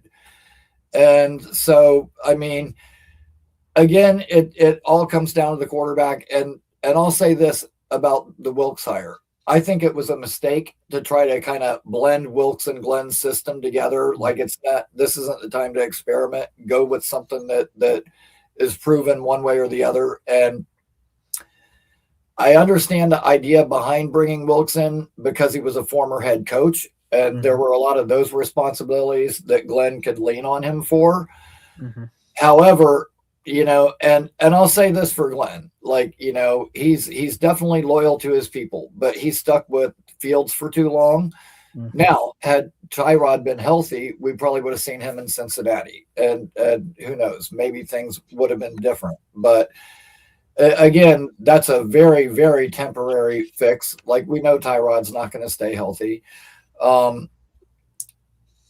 he also stayed with Wilks far too long, in my opinion. And, I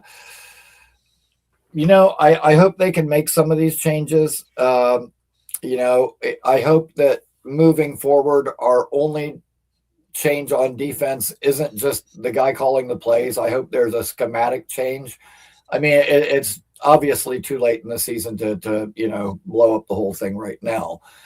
But I wouldn't mind them bring somebody else in, whether it's an Al Harris, Deshae Townsend, any of the names circulating out there.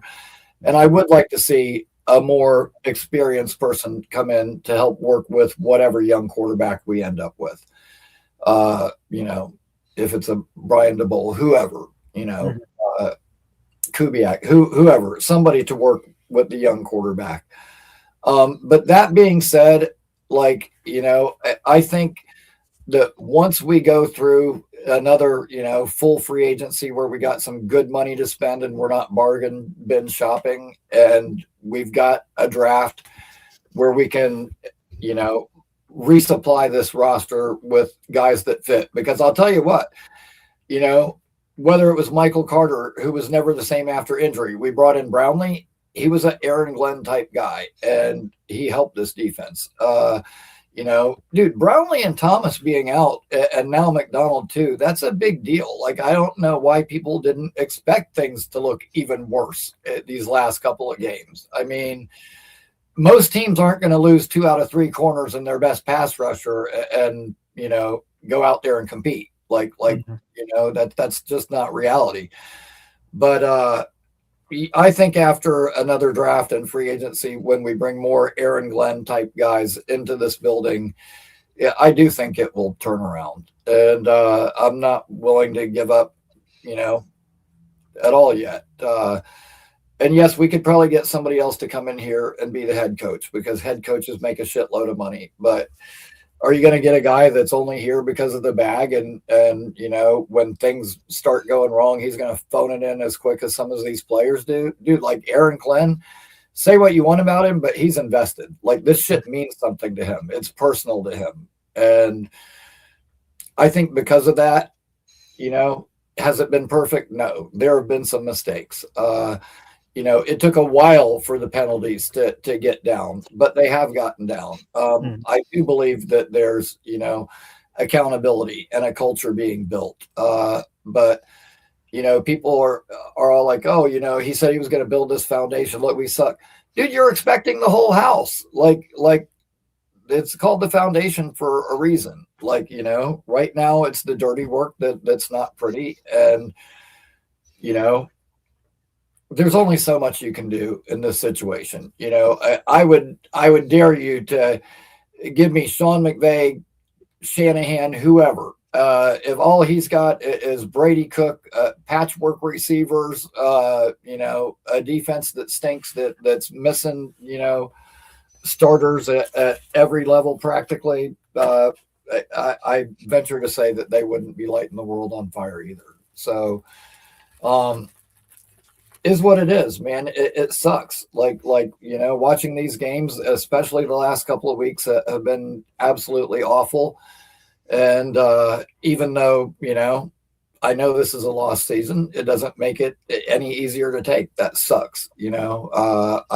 I thought that kind of like Aaron Glenn did, that we would get this thing turned around quicker. But obviously, some guys just weren't fits. And honestly, I'll say it again. I'm okay with Quinnen and Sauce being gone. You know what? Briggs has had almost as good as stats as Quinnen, better in some instances since that trade. I don't see a huge drop off. So I'm okay with that. And right, because where would we be if let's say the trades don't happen? We have Sauce and Quinnen. What are we?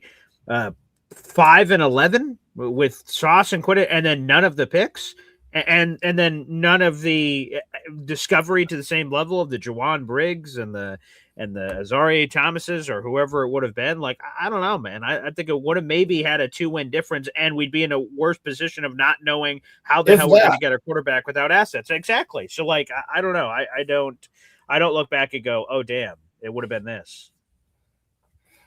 Yeah, I mean, I'm thinking, maybe we might have had one more win, but it is what it is. At any rate, I'm just not sold that it's time to move on. And I think that people are being a little bit unfair about the situation and in too big of a rush just to chop heads as soon as things don't go right. But it has been really bad. But like I said, now if we start off next year and we're 1-5 or 0-4, whatever, then yeah, there should be a serious conversation. But right now, no. I don't think any coach could succeed with the situation being what it is right now. Hey, Ricky, give us a big plug. I'll go full screen with you. Ricky, New York Live, baby. Come on now. Right on. Let me see. What is today? Monday. Okay, so we got a show tomorrow night at 8 p.m., on Thursday at 8 p.m., and then on Saturday, I believe I'm going to have Dano from the Danger Zone on the show. Nice. For Ricky New York Live. All shows at 8 p.m. Eastern. And I appreciate all of you. We had a great show the other night and gave away some prizes. And had a really good panel of people going there, and just appreciate everybody's support. The channel is starting to really grow again and doing well. So appreciate everyone. There he is, Ricky New York Live, baby, joining us here on the program. We have over 500 people in the room. Like the video, hit subscribe. Appreciate everyone, no matter where you're watching. We have 150 of those 500 plus watching on YouTube. Thank you very much. Make sure you guys like the video. We're not over 100 likes yet, but there's 150 people in the room. What the hell are you holding out for? Christmas? We're already past Christmas. Like the gosh darn video, you filthy animals out there. Also, while you're hitting the likes, make sure you hit the subscribe button. Let me hit a quick refresh here. All right, we are still at 8,228. Come on, we're 2 subscribers away from 8,230. So if you're not subscribed to the channel, hit that subscribe button. Help this channel grow. We got a lot of phone calls to get to, a lot of people waiting patiently. Let's keep going down the tracks. Up next is Professor Philly Doodles. Good morning, BG. How are you doing, my friend? Okay, I'm good. All right, let me bring you full screen. The marker's out. So let me just do a PSA. Forgive me yesterday for using the word retard too many times. Sure. I'm like an asshole. Yeah. But, you know, opinions get to you, your feelings get there, and you just intrusive thoughts occur. Yeah. I will say my knee-jerk reaction with the Glenn thing, I was just mad because in the end, you know, business is business. That doesn't look good for business to get blown out at home and have MVP chance for the opponent's QB. Disgusting. Yeah, especially the team it is. Like if Matthew Stafford got those chants, I'd be like, damn, well, kudos to him. He's a Hall of Famer. It's Drake May. Yeah. That's disturbing, you know? Yeah. You know, but I digress. You know what I mean? I digress from the firing aspect. We got to give it a little bit of time, and I'm bringing a little reason into it. The marker's out. Let's flip screens. Yes, sir. Facing back. Boom. Okay. So what we have here is obviously Philly Doodles today. Of course. Yeah. Right. We're gonna look at Lions 2021, Jets 2024. Okay. Glenn, Salah. Okay. Pre-Glenn, Glenn. First year, Glenn. Yep. Whatever year, Salah. Yeah. Okay. Right. So we have Anzalone. Okay. Amani Uruware and Tracy Walker. So that's between 6. That's 9 years of experience right there for those players, those guys. Okay. And we got Sauce. At that point, I think he was at year 3, he's at right? 3 years, right? Last year, 22, 23, 24. So that would be his 3rd season. Yep. Okay. Yeah, 3rd season. Then I think Carter too was 3. Reed is like 4 years at that point. Sherwood and Williams combined, I think it's like 5, maybe 6 seasons. Okay. All right. And then Adams as your safety. That's 2 years of experience. Shout out to TA. Yep. Okay. So let's look at something. That's 8 interceptions last year. All right. To this team's 2 interceptions. Okay. One thing's true and one thing is false. Okay. Can you point them out? Do you know your stats? Okay, let me see. So one of the things, you probably fucked up some of the years. Yeah. No. I'll tell you what I fucked up. Okay. This forsaken Pro Bowl, super talented Jets roster, top 5. We should win a Super Bowl with Aaron Rodgers. Namath, his soul is coming back. We're reclaiming it with Aaron Rodgers. Yeah. Excuse me. This stupid team last year, which we love so hard, only had 2 interceptions to this team's 8. If you told me Anzalone, Amani Uruware, and Tracy Walker are in the league still, these 2, we know he is, to these talented, uber talented numbskulls, this a massive, great team, only had 2 last year, barring injuries. Yes, I know. Yeah. 2 to 8. What's the underlining factor here? AG was on one of those teams. AG was over here with this. What we would say is pure shit, right? Jets fans, that's shit. And this is top 5. Salah's top 5 defense. Sure. No, that got him fired last year. Remember this. This got him fired with this uber talent. That got him fired with Olberg. Taking over and then getting fired. So I have to dial back. When I had attacked people for the talent, I think we overestimated this talent some bit. What would you think? Yeah, that's Some what I'm bit. saying. Yeah, that's Some what I was bit. talking about earlier, that there's a chance that we overrated the talent that everyone said was top 5 when you look at the numbers. Yeah. 8 interceptions with a linebacker of 4 years who was an afterthought. With Sure. this guy, I don't even drafted by them, Yeah. gone. Former Penn And State guy, Tracy Amani Walker. Aurorier. Yeah. Yeah. Tracy Walker. What are we talking? Safety. Okay. Yeah. So I'm saying if he gets one interception in week 18, Okay. Week 18. All right. it is half of what we that's a got good point. last year. Yeah. Isn't that's that true. something with, that's with crazy. backups, with shitty backups? Hmm. So I think we need to understand something. Wilks had to be fired because he couldn't, as well with Salah, get that going again. And ain't that something? He took over Salah last year. Yeah. Oh, yeah. Right. Yeah, because of the 49ers. So the stuff. same players, could have been a little bit of a different scheme. Sure. It's just alarming to know that he does have to have another year, everybody. It is what it is. Because we don't know whatever he brings in via free agency and the draft might give us half of this would be a surplus. Or would double 2 years ago and triple this year, if not even quadruple it. So we have to look at certain, and for us to think that this is not the stat of all stats, it's a pretty big stat. This changes games. Yeah. Be a pick six. Massive. Yeah. I mean, if we get one of these in Tampa, we might win that game. We get one of those against Rodgers, we probably could win that game. Yep. We get one of those against whoever, we could probably win that game. And we could be looking at a different season because at 5 and whatever, we're not saying Glenn's got to die.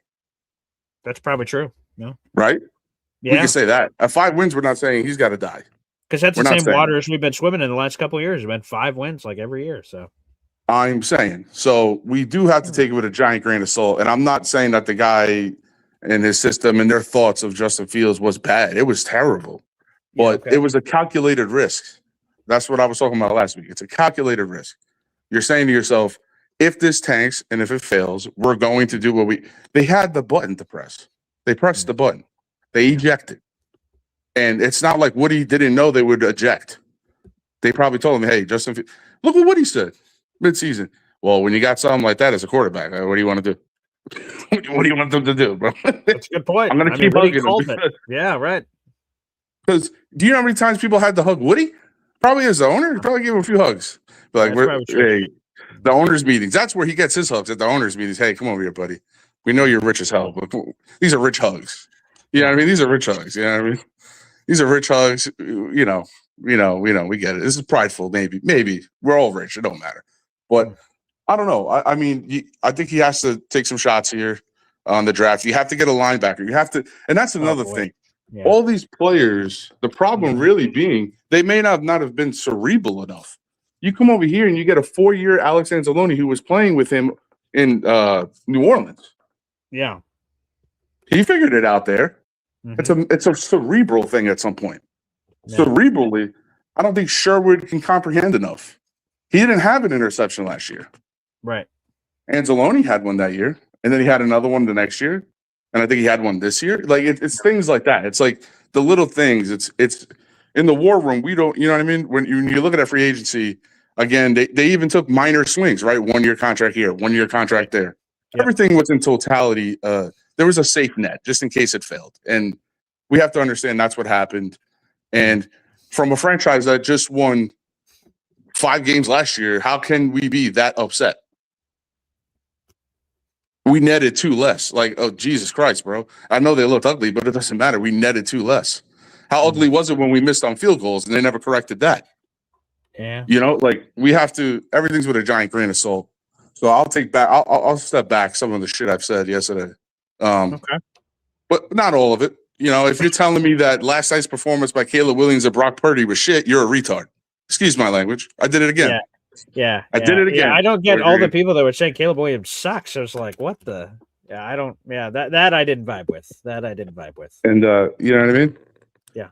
It is what it is. You know, and I don't know, man. Thank you for the presentation. Yeah, man. Let's keep them rolling. Let's go Jets. We'll figure it out in the offseason, everybody.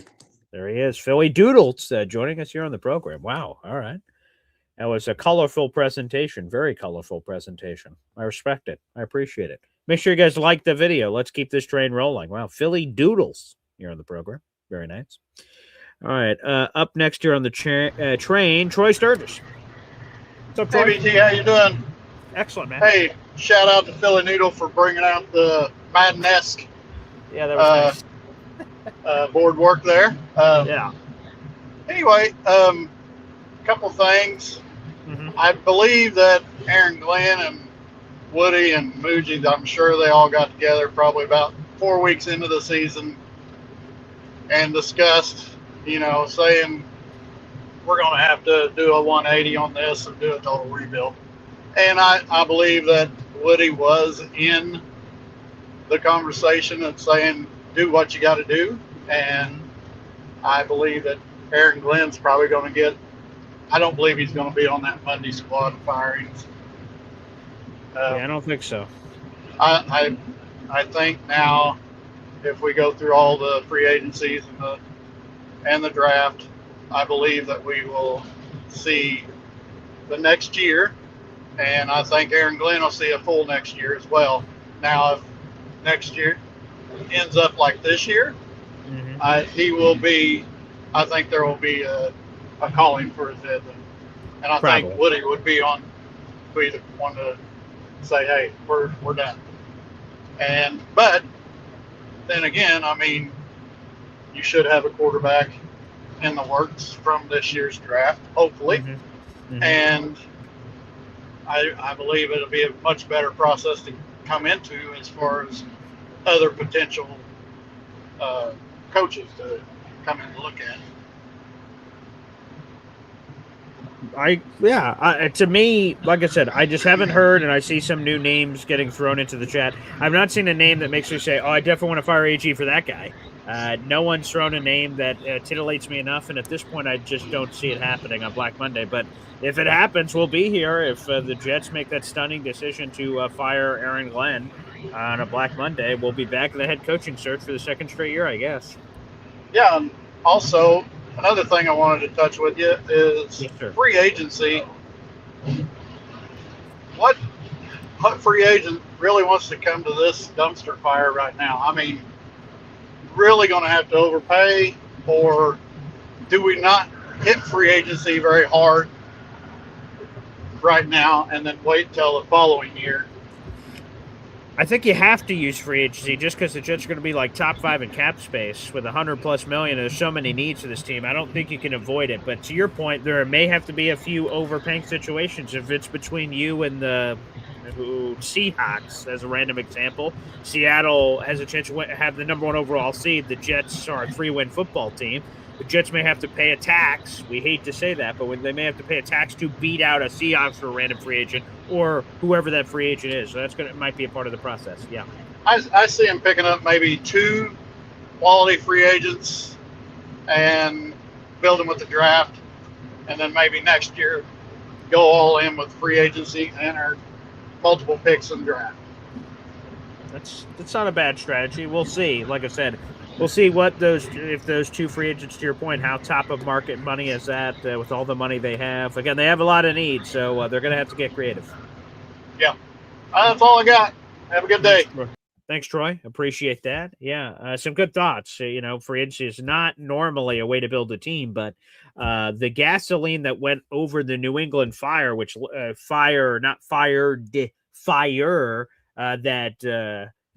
Patriots reaped the benefits. Milton Williams, Carlton Davis. I'm trying to think of everybody that they signed. Stephon Diggs. I mean, they made a lot of splashes all over the place, and that was the kerosene in making this crazy leap. Obviously, having Drake May, that helped. That helped for sure. All right, back to the phone lines. We have Michael Woodruff. What's up, Michael? Hey, Paul Green, how you doing? Too bad. Hey, good to see you, pal.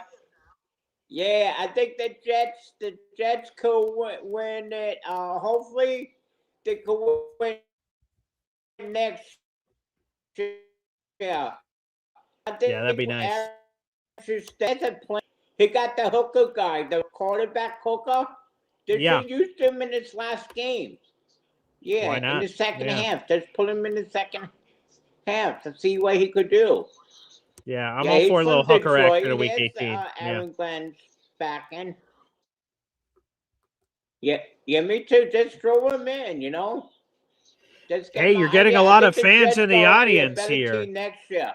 Jay Reeves says, Mikey, baby. You're getting a lot of love in the Mikey. comment section. All right, that's good. I think this is my prediction. If we could get Mendoza, you like Mendoza? I do love it. It's like, come on, isn't this song super catchy? Listen to this real quick, Mikey. Yeah.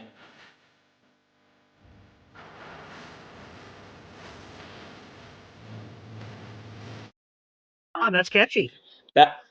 Yeah, me too. Yeah. How's your dad doing? Oh, he's doing all right. He called in earlier. You know, he's doing a wonderful job. How are you and the family doing? How are you guys, Mikey? Good. I get a little better, and I had to go back. I had to go to Dartmouth for the heart thing. Oh, okay. Are you doing okay? Yeah. I'm still working at the hospital in Brattleboro. Are you coming up in Brattleboro soon? Yeah, we'll see. I haven't been up to. Well, I was just recently in Brattleboro. What was it? A couple of months ago over the summer. I should have checked in with you, so I'll have to check in the next time I drop in. So I visit every once in a while. Yeah, that'd be cool, right? Yeah, that'd be awesome. You're a cool guy. I should go to the Jets game with you sometime. Hey, we're going to be going to a Jets game here in 2026. So if that's something you want to do, we'll try to make it happen. That'd be cool, man. Yeah. You surprised the Buffalo lost at home? That was funny. Well, I did predict it in our picks. I picked the Eagles. I got a lone wolf on that one, so I felt pretty good about it. But no, I mean, now the Bills lose the AFC East, so I'm sure they'll be pretty angry heading into that Jets-Bills game, I guess, next week. Yeah, the Patriots won yesterday because they had all their fans at that game. There were not too many Jet fans, so that's like 90% Patriots fans there. They look like it. Yeah, that was kind of discouraging to the players, I think. That's why. Yeah, it was discouraging to me. Yeah, it was disgusting. Yeah, gross. Yeah, did you watch the game? I was going to go to the game, but I couldn't. Because my family was still here from Christmas. They left yesterday afternoon, so I didn't go. I'm glad you stayed with the family. You will be so disappointed. Yeah, 35-3. Ooh, they were losing. I can't believe it. Disaster. At least they got 10 points. That's true. It's true. We got that one Brees Hall touchdown. Was fun. And Buffalo's going to be the 7th seed. Yeah, it looks like it. Yeah, we'll see if anything changes with the playoffs. But yeah, they look like the 7th seed right now. They would travel to New England to play the Patriots. Yeah. Oh, that would be good. Yeah. That would be that. Patriots will knock Buffalo out. And the next round, someone knocks Patriots out. That'll be fun. We could only hope. That would be the perfect way for that to go. Yeah. Yeah, that'll be cool, right? So I'm that'd be glad that definitely you're doing good. Tell you, everybody in your whole family, I love it. Can I get you a Jets chant? Let's go. Come on, Mikey. Okay. Let's go. Jets, Jets, Jets, Jets. Let's go, Jets. Yay. Yeah, there we go, Mikey. Thanks for calling in, buddy. That was a sweet Jets chant, buddy. Sweet. J-E-T-S, Jets, Jets, Jets. Yes. It's J-E-T-S, Jets, Jets, Jets. I love Fireman Ed, too. There you go, Mikey. Way to go, buddy. Awesome. Thank you for all the love for my family. It was great to see you, Mikey. It's been a little bit. Great to see you here on the channel. Thanks for everyone who's called in so far. We'll take a few more calls, and then I'll be live again in 90 minutes. We're live for an overall NFL show. We'll be talking Jets certainly on that program as well, so you guys can feel free to tune in. That'll be streaming live on this YouTube channel and the MC Show digital channel. We'll be streaming on both of those channels, so hopefully you guys can tune in for that. We'll have some more Jets talk and everything else here on the program. All right, up next, EZ joins us on the move. What's up, EZ? I am on the move. I didn't think I was going to be working today, but I got called in, so. Oh, good. Kudos. Yeah, nice. Kudos to De Niro's. There you go. So, I want you to be honest with yourself. Okay. Oh, all right. Wow. Okay. I want you to take the Aaron Glenn quiz and go down the line of his decisions and rate him from A to F. Okay. Okay. Getting rid of Aaron Rodgers. A. You give him an A for getting rid of Aaron Rodgers? I do. I think Aaron Rodgers would have delayed the inevitable. We would have had to get rid of him next year. I think we would have been maybe a 5 or 6 win team. I think it would have put us in a worse spot. So yes, I give him an A for that. I give him a C- because you never know what Tanner Engstrom could have done with Aaron Rodgers, and that would have been a very better evaluation for Tanner Engstrom. Touche. All right, picking Tanner Engstrom for OC grade. But C-. I don't think it was great. I don't think it was terrible. There's been some redeeming qualities from Tanner, but yeah, C-. It hasn't. Well, here's the thing. I'm not talking about the performance of Tanner. I'm talking about the decision. Well, I have to base the decision based on what I've seen. I can't wipe away the thought process of it. If you're trying to talk about the pre-decision with everything Aaron Glenn had at his disposal, I guess this is what I'm talking about. With all the offensive guys out there, and he picked Tanner Engstrom, you give him a C-. Yeah, I don't think it was. I think it was okay. He was inexperienced. So I thought for his staff construction, I thought if he did anything, he would have hired like a Kelvin Shepard, who's the DC of the Lions, who hasn't really done it, but AG could be a mentor to that young defensive mind, and then he would hire an experienced guy at offense. That's what I thought he was going to do. He did the opposite. Okay, right. Okay. All right. All right. What's your grade on Steve, whatever his last, Wilks? Wilks. Oh, I mean, well, again, this is interesting. I will give you 2 grades. Just give me the numbers, because I think it's an F for picking him. Because the guy's failed everywhere. See, because again, I think failure, multiple failures. Yes. I think there are 2 grades for all these things, because there's a grade for when they were hired initially and grade for how I have seen the results. The grade for the initial so what's your before and after? Yeah, my before and after, I give it a B- for the hiring of Wilks, and the result is an F. The hiring of him, again, to hire an experienced guy that's done it before, that had been coaching football. You mean hiring a guy who has failed everywhere he's been? He has. He has been a one and done 5 years in a row. So the decision to hire him was an F. No, it was a D. It was a D because of his minor head coaching experience, so that he could maybe help out, bounce ideas off Aaron Glenn. But as far as his the guy that he picked, it was definitely an F. What do you think of his decision to bring in Justin Fields? Again, the initial decision, I give it a C+ or a B-, whichever you prefer. The result was an F. I thought he was the best quarterback that he could have realistically got. I'm not going to say an A or give something ridiculous. I thought he was the best of the choices that were available that realistically would have came here. So a C+ or a B-, but an F result. Okay. What do you grade our offensive line coach? Oh, I'd give it the hire initially. I'm going to be honest, it was like a C- for me. I didn't know a lot about him. His history of the best that he had coached in offensive line was as an assistant. So it scared me a lot. So I'll give the initial hire like a D, but the result, this 5 offensive linemen have stayed healthy all season long. C+, B-, C+, D, B-. That's fair? Probably go a B. Because, again, he kept this unit together, and while there have been some rocky moments of some of that has to be blamed on the quarterback play. So, yeah, I'd give him a solid B. But the initial hire was like a D. I'm like, who the hell is what do you give him for Chris Banjo? The initial hire was super questionable. I'd give the initial hire like a C- or something. Again, he basically hired him based on the word of Mike Westhoff, who had a relation. Well, Chris has been an A+. It's been an A+, but again, it wasn't an A+ hire at the beginning. This guy had only been an assistant coach for 2 years.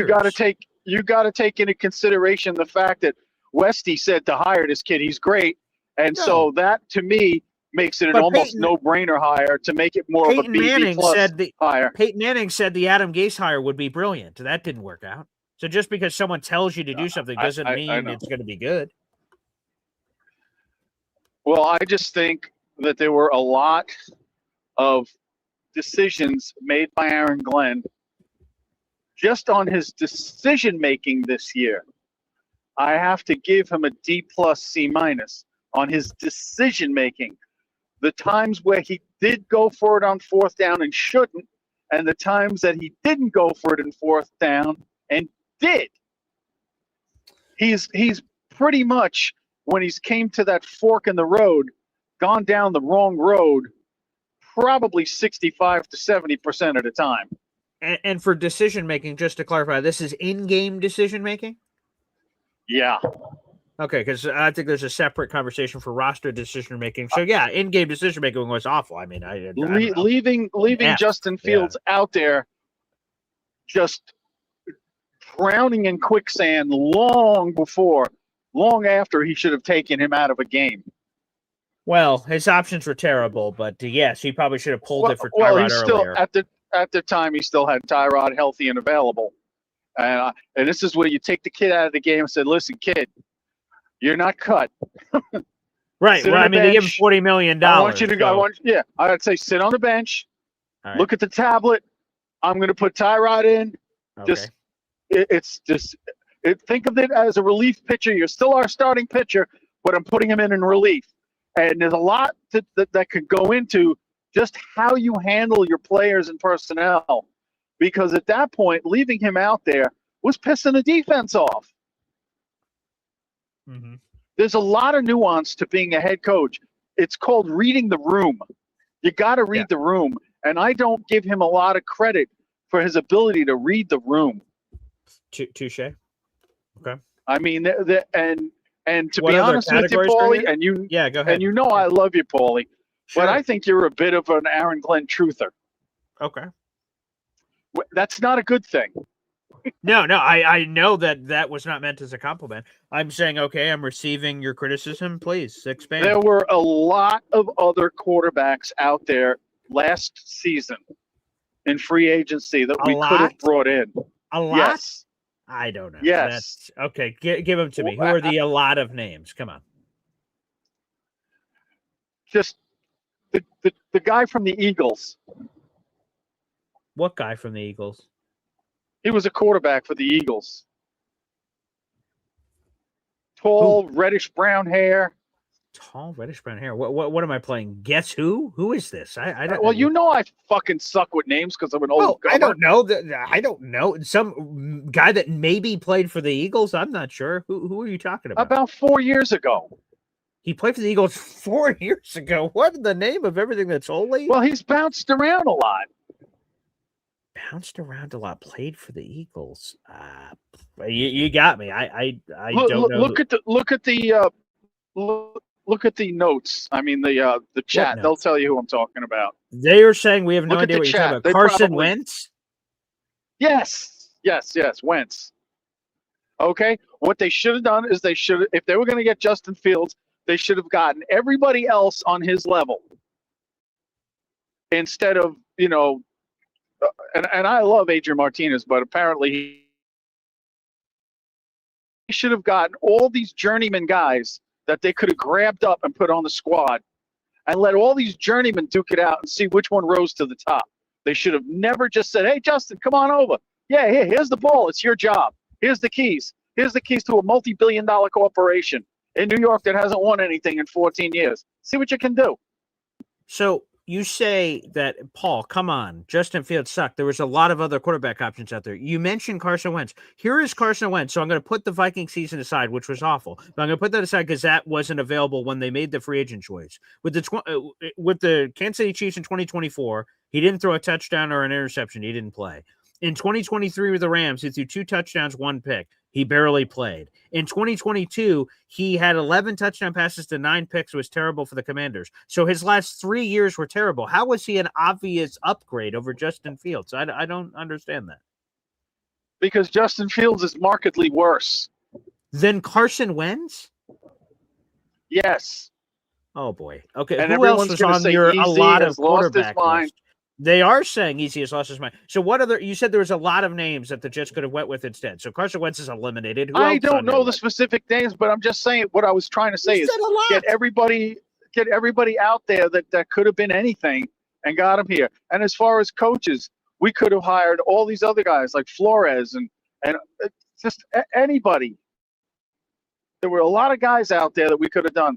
I just think that every chance he had to make a decision, he made the wrong one. And now we got all these free agent picks coming in, and I'm scared shitless that he's going to fuck it up. Which is a fair fear to have, I suppose. Wow. I'm fine. Again, an AG truther. I was born in the dark, but it wasn't yesterday.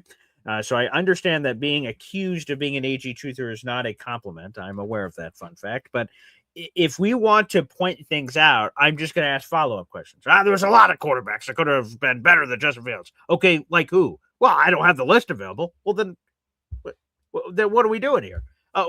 Who's that one guy? He played for the Eagles. Reddish hair. Jeez. Oh, the guy who played for the Eagles checks notes 5 years ago? The last time Carson Wentz suited up for the Eagles was in 2020. It was 5 years ago. That's the guy who sort of played for the Eagles? Come on, Easy. What the hell? Come on, man. And I'm supposed to just get that name? And by the way, that name stinks. Carson Wentz sucks. And you say Carson Wentz could have been a thing. This year, 6 touchdowns, 5 picks for the friggin' Vikings. He was terrible for the Vikings. God awful. Again, the answer to that is my whole point. There weren't a lot of other choices beyond Justin Fields. The Jets picked Justin Fields, and that blood is on their hands. It failed, and he looked worse than he's looked at a lot of places. Justin Fields was awful. There was a poor choice. But I say, what were the other options? And I'm getting answers of Carson Wentz. I think that goes back to my point. One for the good guys. Ding! I don't know. That is... All right. 600 people in the room. Back to the phone lines. 04 Jets fan joins us next. What's up, BG? What's going on? So, let's talk about some happy stuff. Oh, sure. For a few minutes. Yeah. Looks like I've locked up one fantasy football championship. Oh, nice. And my other team just absolutely wet the bed last night. Oh, well, let me give you congratulations for the first one. I'm up in the air, so I'm facing my radio partner. I have to do a live show with him in like an hour and a half, so he's going to be talking a bunch of shit. Here's the situation. Let me make sure I get it up on my phone. So I was glued to Sunday Night Football last night because I was hoping for a better situation. But now here's it. I have one player left. He has one player left on Monday Night Football tonight. This will decide our fantasy championship. I've got Kyle Pitts. He has Bijan Robinson. He's up 3 points. It doesn't look great. That don't look good for you, BG. It doesn't. But Kyle Pitts in the last 4 games had one of those 45-point games. So it's possible. Kyle Pitts can have a crazy ass game. It's possible. It's on the table. And I have lost to this same guy in another fantasy championship game a couple of years ago. I need to beat him. I need to take him out. And I made a mistake, okay? I could have played Stephon Diggs, but I benched him against the Jets. He scored 22 points. I should have played him, but I didn't. I was an idiot, or I'd be in a much better position. I'd be up like 15 points, and it'd be a little tighter. But you know what? We got to pray to the gods. # Monday Night Miracle. I need Kyle Pitts to outscore Bijan Robinson by 3 points tonight. That's what I need from the gods. Yes. And my other question, just real quick. Yes. I know we need the Raiders to win, Giants to win. Who else needs to win for us to get the number 1 pick? Do you know off the top of your head? Yes, so here we go. Let's pull up the tankathon here. We haven't talked about this yet today. So we got some favorable results. So the Raiders' strength of schedule is 0.542. Jets' strength of schedule 0.548. All right, I'll come back to you for Jets fan. Your dog's barking up a yippee in here. But I'll answer your question, though, so I appreciate the call. The Jets right now, if the draft started today, would have the 3rd overall pick. They're tied in record with the New York Giants at 3-13, and a bunch of other teams, by the way, at 3 wins. But the good news is that the strength of schedule between the Jets and all the other teams below them are not close, so it's fine. We don't have to worry about that. However, the strength of schedule between the Jets and Raiders is tight, very close, could be decided by a game or two. And I'll give you guys the data. Here it is. This is from our friends over at Tankathon. Here's what you need to be rooting for. Hang on a second. I've got it right here. Got it right here where the Jets can get the number 1 overall pick. Here's the things that need to happen or come in this situation. Okay. So the Jets got a benefit because Eagles won. They didn't get the Bears to win. That hurt. Jet fans, you want to root for the Rams tonight. That helps strength of schedule. You're rooting for the Browns to beat the Bengals in Week 18. You're rooting for the Chargers to beat the Broncos in Week 18. And you're rooting, of course, for the Giants to beat the Cowboys.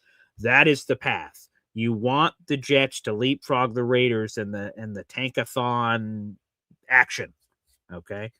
So that's it. That's it. That's what we need. So we need the Raiders to beat the Chiefs, possible. Giants beat the Cowboys, possible. Then we don't have to even worry about strength of schedule. If the Giants beat the Cowboys, Jets just leapfrog the Giants. So we're big Giant fans this week. Can they beat the Dallas Cowboys? Possible. Maybe. Will the Cowboys be playing for anything? I don't know. But that would be marvelous. Then the Jets can jump to 2. And 2 is a great spot because at least we know one quarterback will be, and that's Fernando Mendoza. And my gut tells me Dante Moore is going to be in this thing, which would spice things up. Very much so.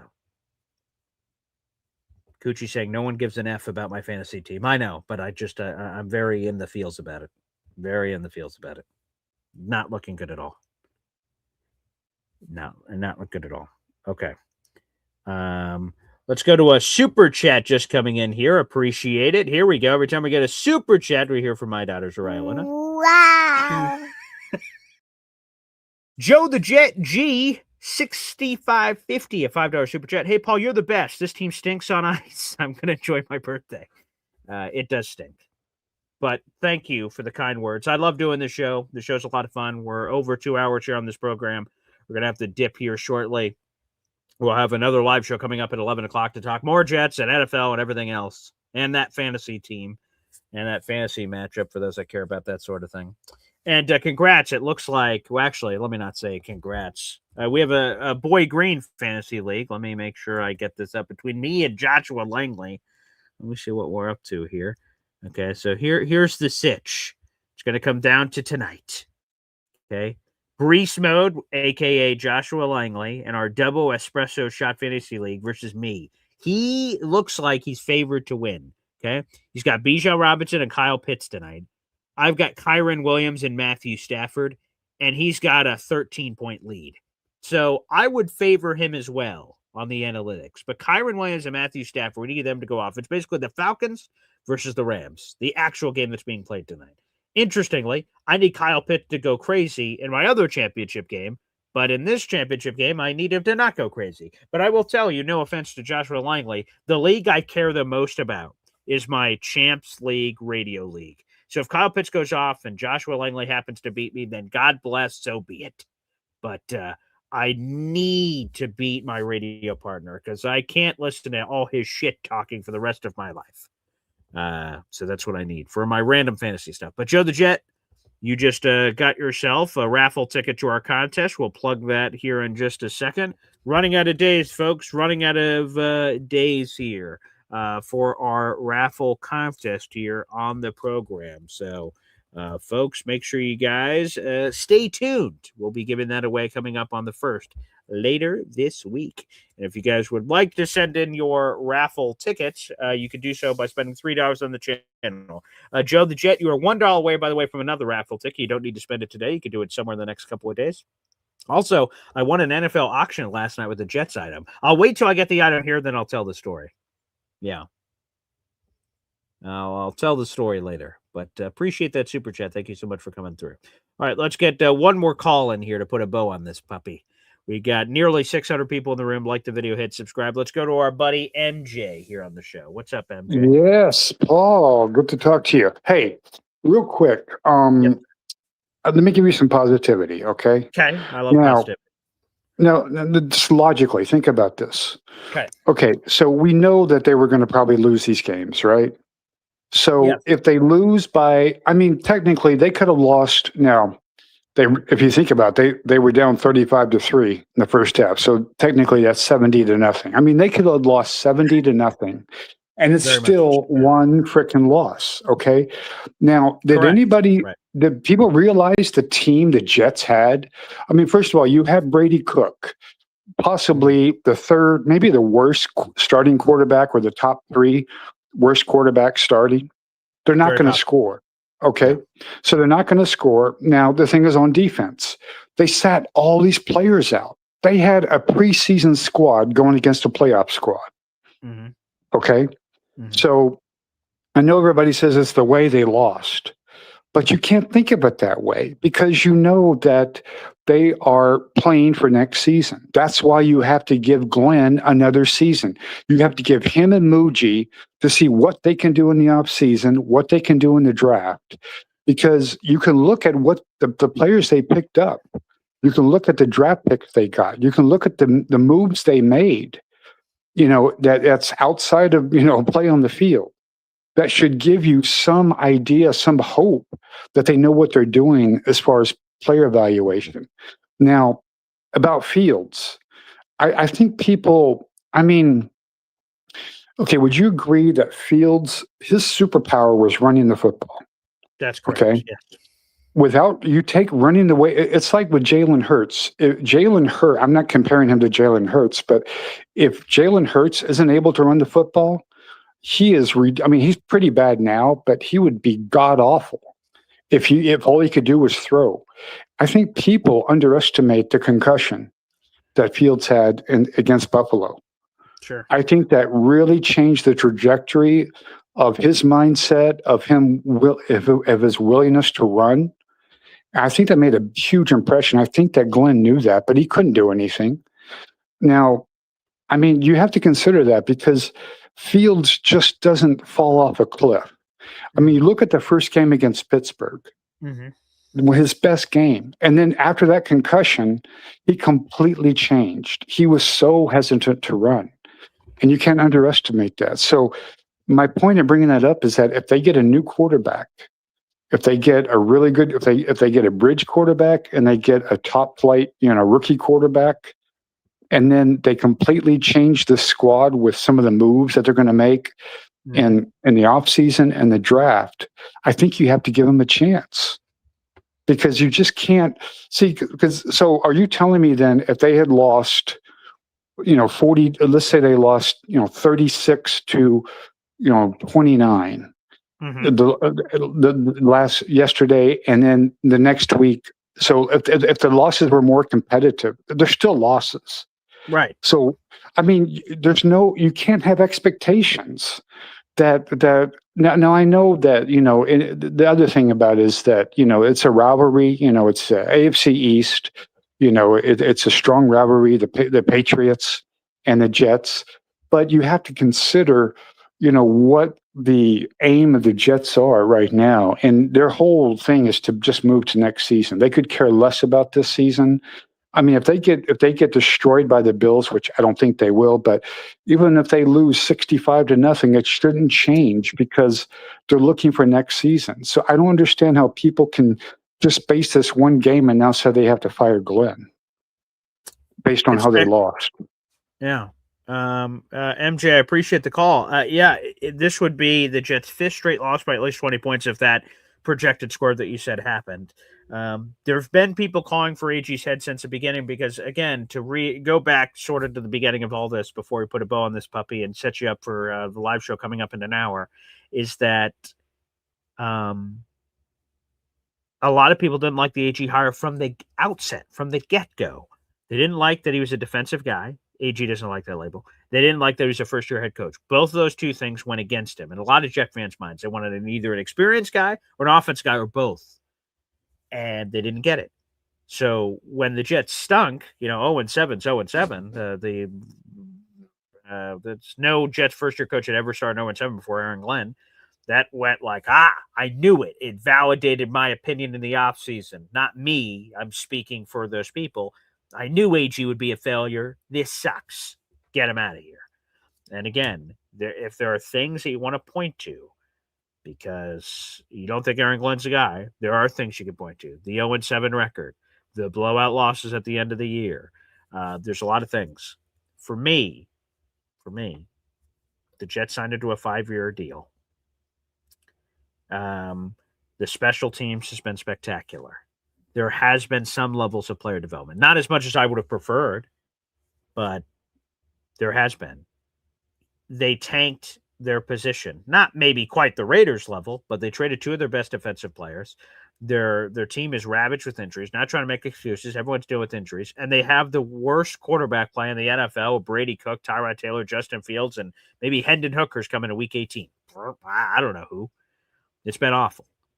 And I may have the thing. So I'm not saying AG's perfect. The thing I would say is I think he's coming back next year, and I'd want some changes.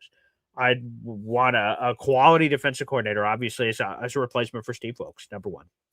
Number two, I want AG to hire an experienced, successful track record guy that has a history of developing quarterbacks. There's got to be someone out there in the universe, a retired guy, a young, relatively young-ish. It doesn't have to be an old man, but someone that just has a history of developing quarterbacks that would give fans a belief like, oh, this guy's done it before. Look, we're not just going in here saying, hey, we'll figure it out, because most Jet fans don't give them the benefit of the doubt. That's what I want.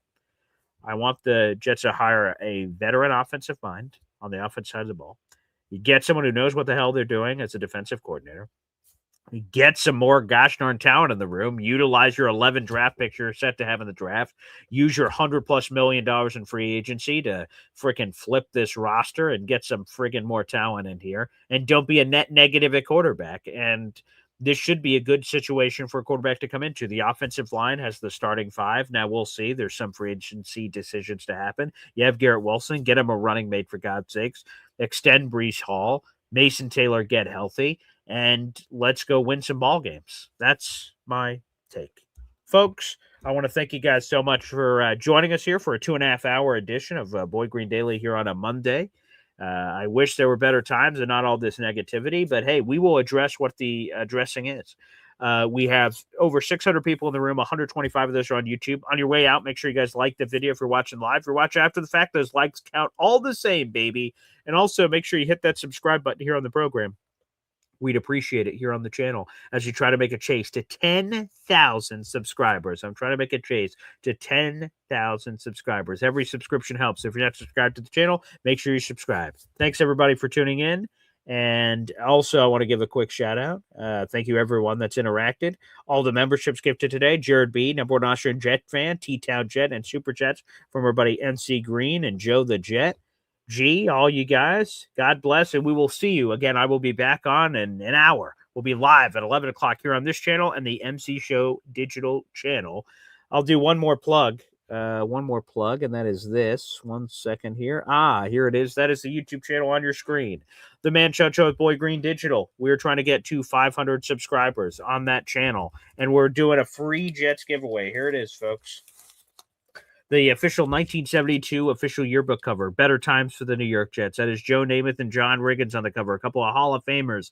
It's in this case to keep it pristine. We will give this away if you're one of our first 450 subscribers at that YouTube link on the screen. So, folks, make sure you take advantage of it. And I'll help you out right now. I will click into it. We have 433 subscribers, so we have 17 spots available. I'm going to drop this on YouTube. So we got a bunch of you watching on YouTube right now. Here, I'll make it easy for you. Here you go. Subscribe to that link I just dropped in on YouTube. Make sure you subscribe to that channel, baby. There it is. Click that YouTube link, jump over, hit subscribe. If you're one of the next 17 people that do it, you're eligible for this giveaway, and I'll give it away for free to any of you out there in the universe. It'll be random if you're one of the first 450. And if you remain subscribed, you'll be eligible for all our other free giveaways. We're going to continue to do free giveaways at every mile marker. 450 subscribers, 475, 500. And as long as you remain a subscriber, you're eligible for all those giveaways. So good luck to everyone out in the universe. Again, that YouTube channel will be one of the first 450 subscribers. And this official 1972 New York Jets yearbook cover will be yours. So make sure you do it. What else do I have to say? Free, you get free stuff and hopefully good content on the show. Take advantage of it. Thanks, everybody, for tuning in. And we will see you next time. Take care.